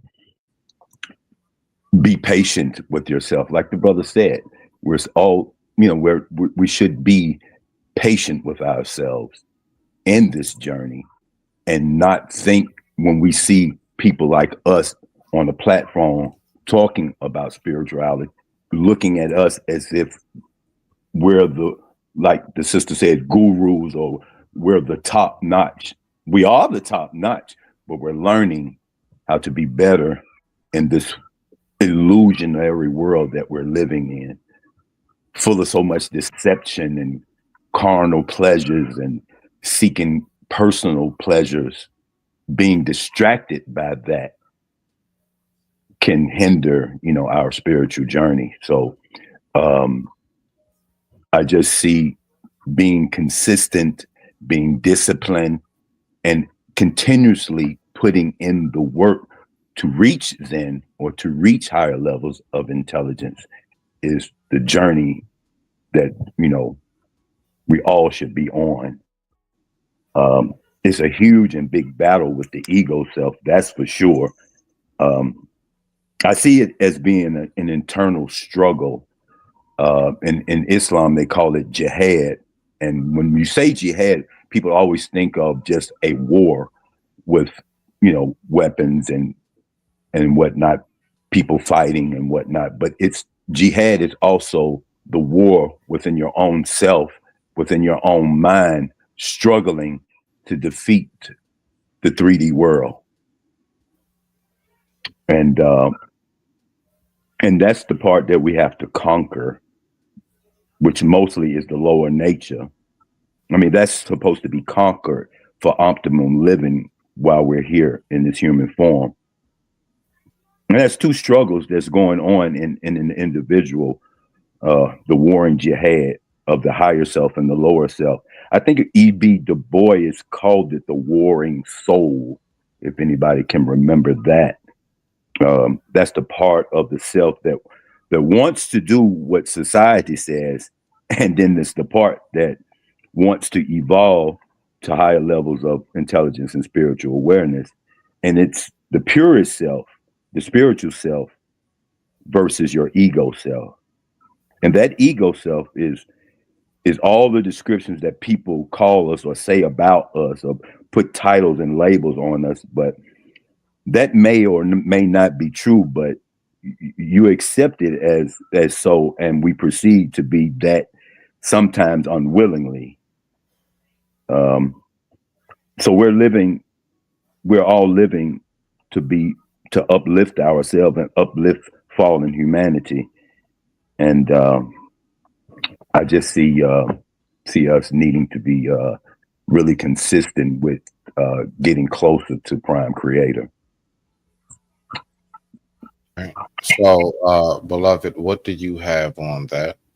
As far as this your show, you have some comments I believe you have to get to. I have one last, it's a short clip. We can talk about that. And then from there, however you feel, yeah, we can go ahead and wrap it up.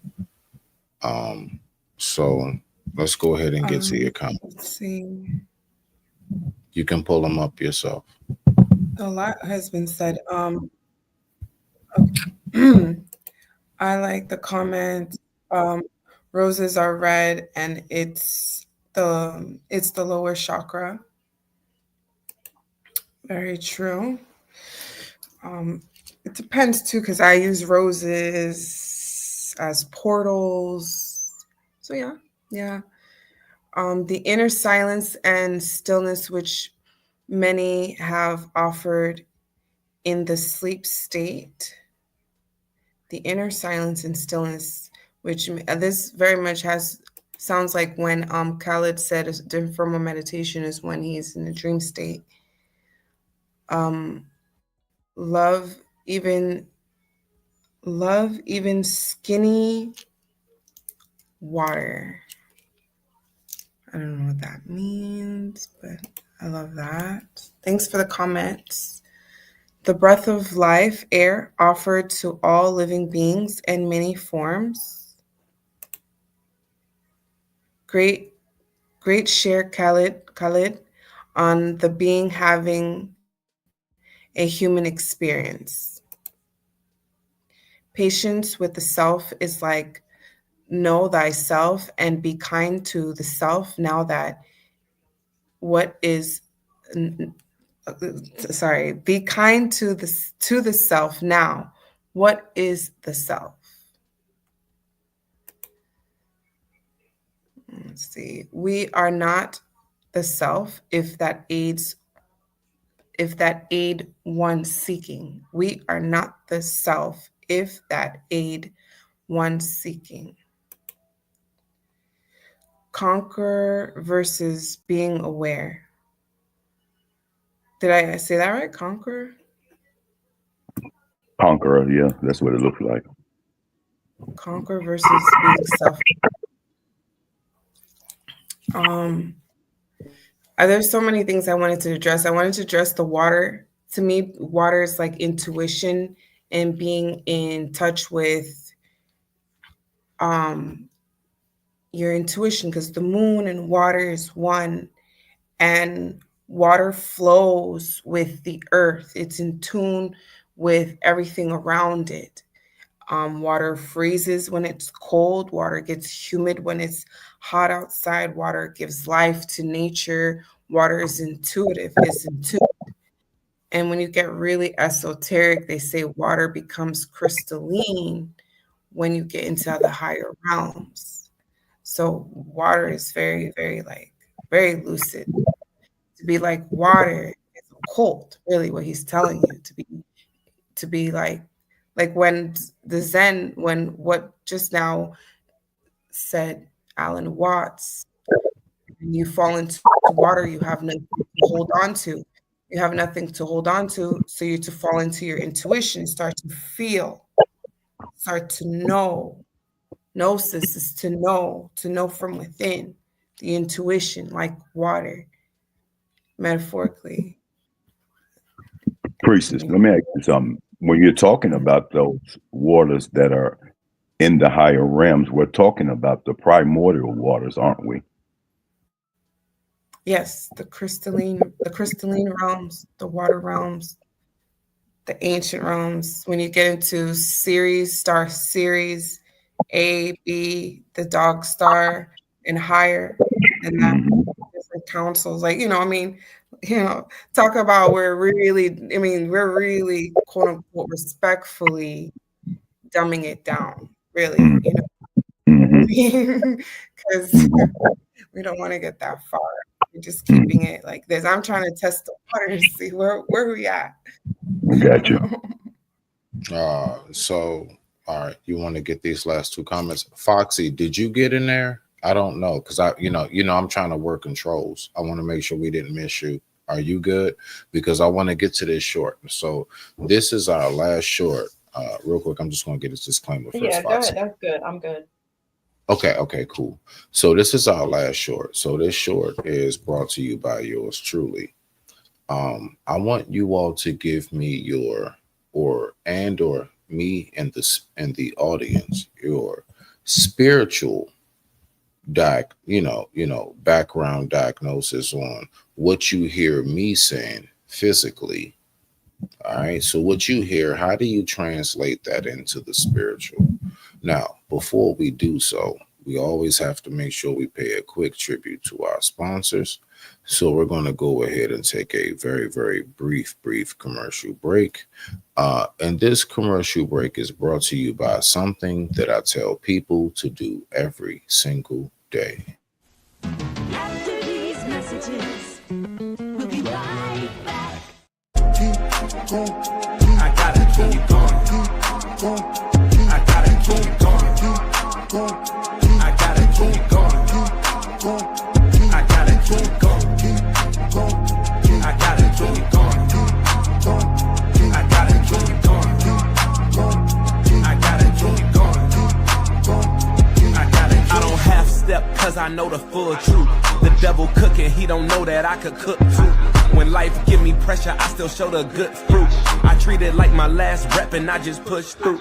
I don't believe in failure cause I can't afford it. And if it ain't meant for me, then I ain't about to force it. I think about the victory and trigger my endorphins. The mission too important, ain't no way I could abort it. So I gotta keep going. I gotta keep going. I gotta keep going. I gotta keep going. I gotta keep going. And get back to it. So now with this right here, we're going to go ahead and we're going to look at this video. You all give me what you get from this spiritually. Very plain and simple. Let's rock out.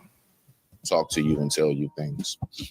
Don't be standoffish. Don't be acting like you too damn cool all the time. And don't be all open and green. Don't be no open book as well. Nobody reads a whole book every single page at one time. Not even speed readers. They still are reading word for word, line for line.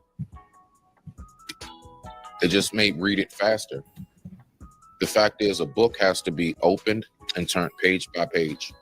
And that's exactly how your life should be to people. Don't just turn to the middle of your book. Make everybody start from the introduction of who you are. because you are the author of your story. Let's keep on going. All right. What you got, Priestess?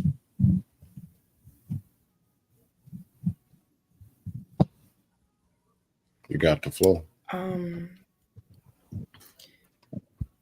I most definitely agree. It's very much when you're going to explain who you are, especially in this realm, genre, and spirituality.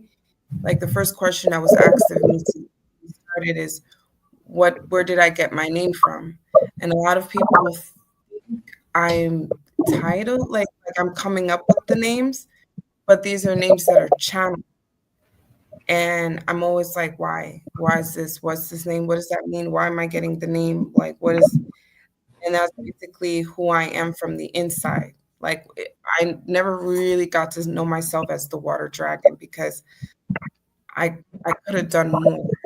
Well, as a priestess, now that's something I have to take my time and turn page to page for myself and those who want to know. So I would say that means taking your time page to page, taking your time to see through page to page. Don't rush through the journey in what you do. Show up so that people can see that. That way they can relate to your journey in anything in your life, really. Just very much like Foxy said, you want people to relate, to understand that you are still learning, you're forever learning. It's an infinite journey. So page to page, moment to moment, it's a beautiful journey, you know. That's what life is about. That's what I interpret. I don't know if that was accurate. I was a little everywhere. Of course, as always, ladies first. So Foxy, you do have the floor first. What I want to say is, Sister Priestess, you said exactly what you needed to say, and we understood. We understood. So what you conveyed was an understanding. And it's true. Just to reiterate what you said and what Brother Smitty said, that we sometimes we like to, with Netflix or any of these streamings, we can go in and use the remote and fast forward to the good part or get to the punchline of the story. But that's not the real world. We're still individuals, and we haven't all gotten to the finish line yet. So you got to take it step by step. And when you're walking this life, you might have gotten up to the middle of the climax and you fall right back down to the beginning of the story because you fell off your dean. Does that make you wrong? No. It's just certain things in life that has happened that you got to go a different route. If it means if it means you got to go back into religion, you stepped out of religion because you're like, oh, this is, man-made, and I ain't listening to the man. Again, we're not listening to the man. We're not listening to the agenda.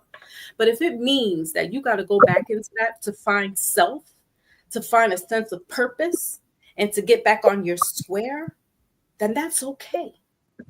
No one's going to throw stones at you. Well, maybe in certain countries they might, but not here. We're not going to throw that at you. We understand. If you got to go back into Christianity, if you got to go back into Islam, you got to go back into Pentecostal Christianity, things of that nature, so be it. Not everybody can jump out and go into the spiritual light and walk that different path because there's no real guidelines here. This is free flowing. You move like the breeze, like the air flows. But sometimes some people need a little structure. They need a little guidance. They may not be able to be disciplined enough to sit within themselves. They may be needing somebody on the outside to tell them, and then they can understand and say, you know what? Okay, I got this. And I don't really need to fall back into religion. But I'll tell you one thing, I got my Bible right next to me at all times, and I don't go to church. I'm not a self-proclaimed Christian anymore. but I damn sure know the scriptures, and I'm going to rely on it if I got to get some damn devils away from me. So I incorporate all of that because those were the tools that were given to me when I was a child. That was instilled into me first and foremost before I became into the path that I am now. So I will never forget where I came from.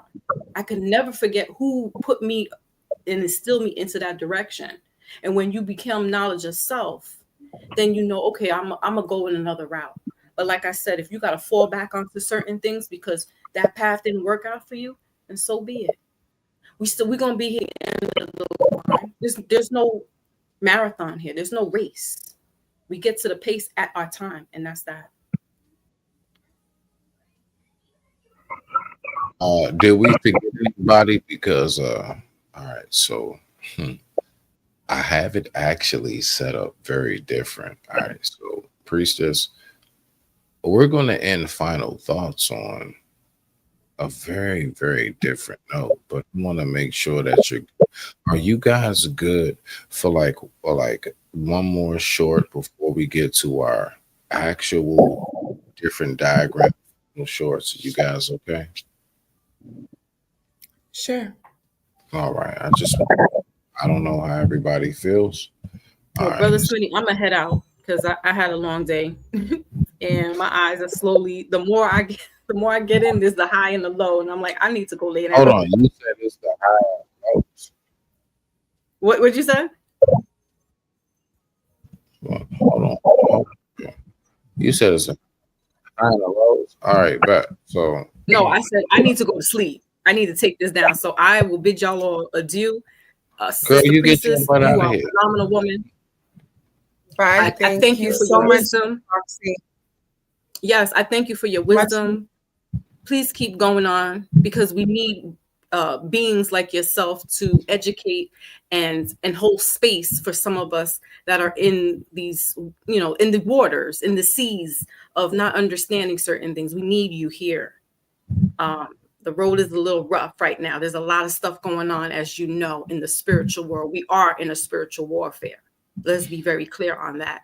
And some of us, these are why bloodlines are being attacked. You don't understand. You think you're covenanting your family, but you don't understand stuff has been done preceding you.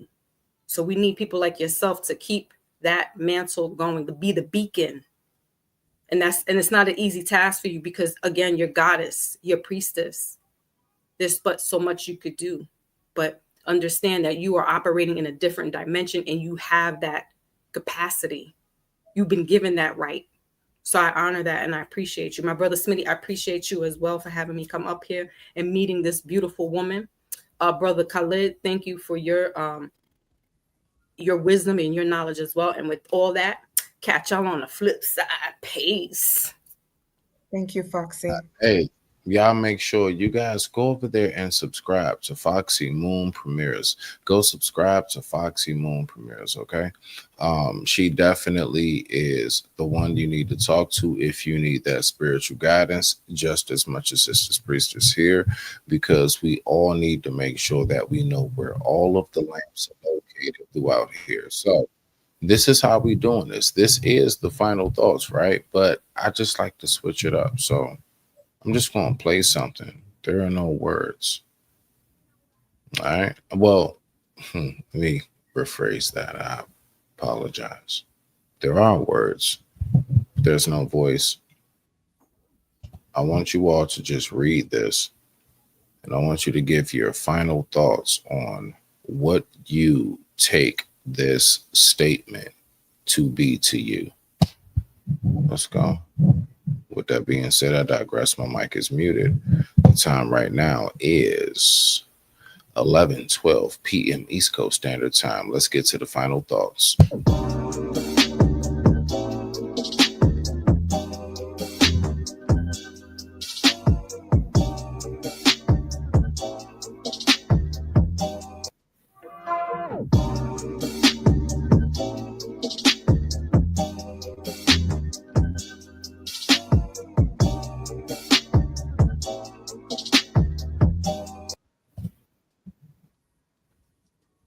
All right. Boom. Okay.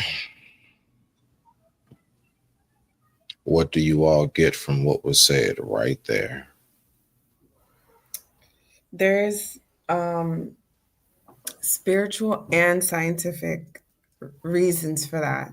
They first explain, I think we only see, I think 10 or 20%, don't quote me, of our reality, and the rest of it we don't see anyhow. um,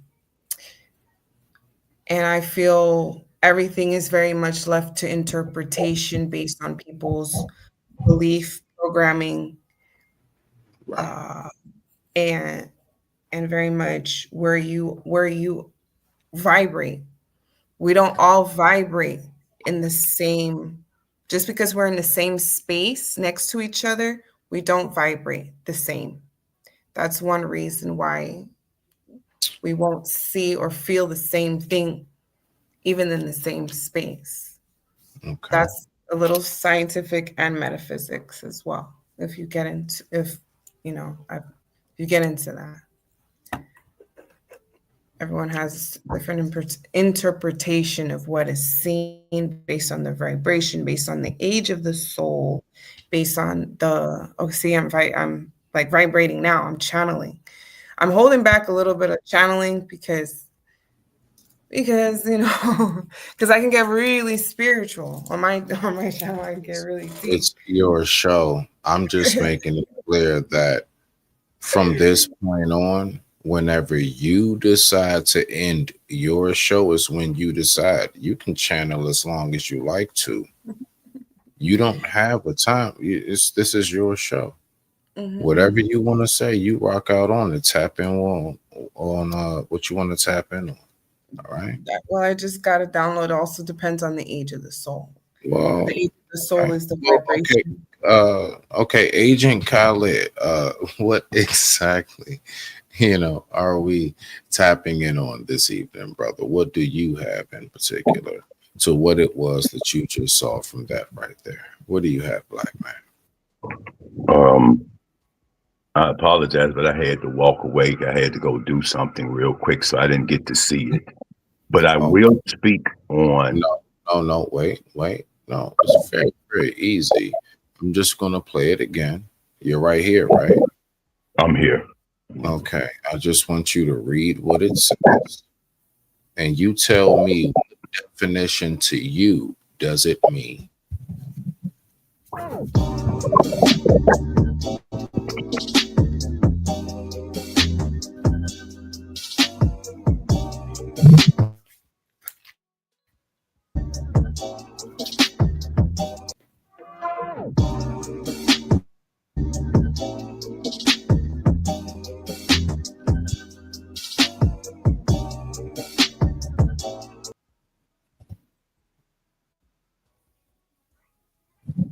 All right. What do you have, sir?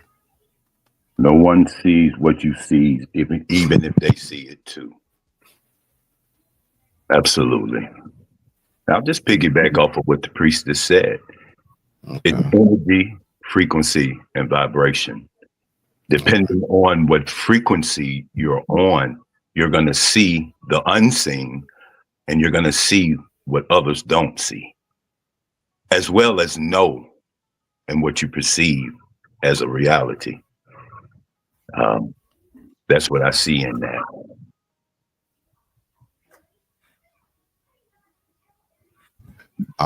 What I see and what it is that's said is no one sees what you see, even if they see it too. That means that no matter how you view this life, it's only your view. Your perspective is supposed to be your perspective. There is no way for us to exchange ideas if everybody saw everything the exact same way. It is destined for humanity to have a diversity when it comes to thought process. Universal thinking is something that will actually pull us into, because I don't know if anybody peeped, right? I want you to really pay attention real quick. Not even playing it, but I just want to pull it up. Right. All right. So you see this, right? So notice how right where the words are, what do you see? A black hole. A black hole. All right. Cool. I see a pupil. Yes. Of course you do. Mhm. Yeah. Everything is strategic over here. So no one sees see, even if they see it too. The very moment that you start to believe that there is something supposed to be, oh, let me go ahead and put you on mute, brother. The very moment that you believe that there is something supposed to be called universal thinking is the actual moment that every last one of us are diminished from everything that makes you and I so special. And then we get warped into what I see, that I, right? We get warped into that black hole. That black hole consists of the non-return of, once your mind is warped and you really do believe the only way to make it is to concede, is to acquiesce, is to actually, bend and fold to the wills of the crowds, the masses. Absolutely dangerous. Absolutely dangerous. And why is that dangerous? Before we go ahead and hit our theme song, it's a very, very keynote factor to play into that. What it is this: when you start to actually believe that you are supposed to operate like everybody else does, you actually take away everything that guides you to your purpose. You will never be on track. You will never be able to ascend. As long as you are following another man's path, you will never blaze a trail. Now, which is it that you choose to do? Now, that's the part that's on you yourself. I don't concern myself with what humanity chooses to do along their walks in life, but I do know this much. Never will I make sure that I'm behind another man's path. Always make sure that you blaze your own trail.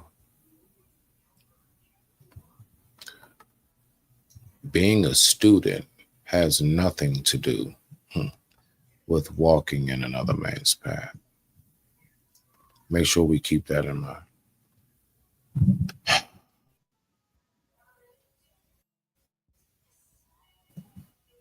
You good to go?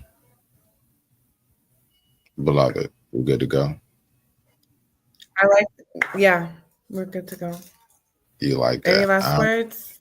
Respect. I like that. What you said. I mean, respect to you. Khalid, what do you have before we go ahead and head off?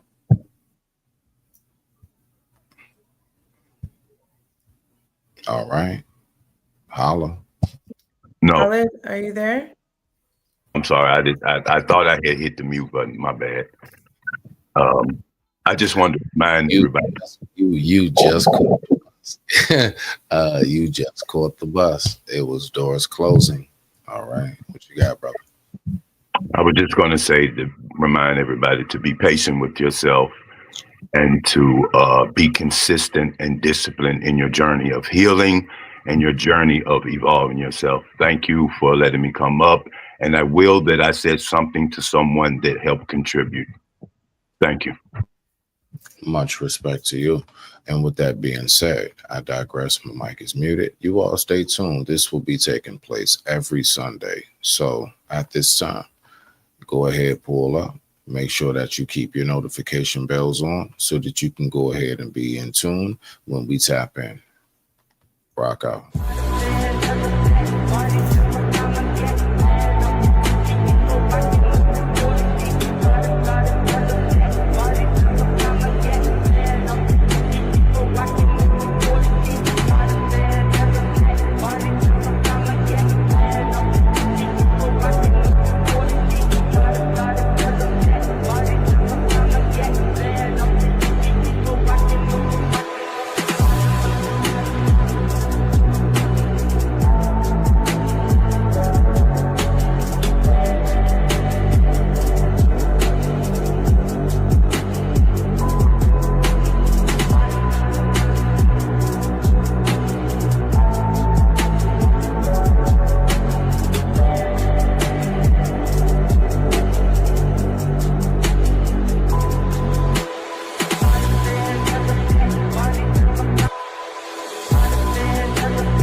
My father once told me, "Son, you see silence? Silence is power. Never explain yourself to people who are committed to misunderstanding you. Never waste time proving your worth to those who can't see it. Stay silent, stay focused, and let your success be the loudest response." He taught me that not everyone deserves an explanation, and not every battle is worth fighting. Some people will twist your words, no matter how carefully you speak. Some will doubt you, no matter how hard you prove yourself. That's why silence is a weapon. Because when you stop talking and start doing, the results speak for themselves. So let them doubt you. Let them question you. Let them misunderstand you.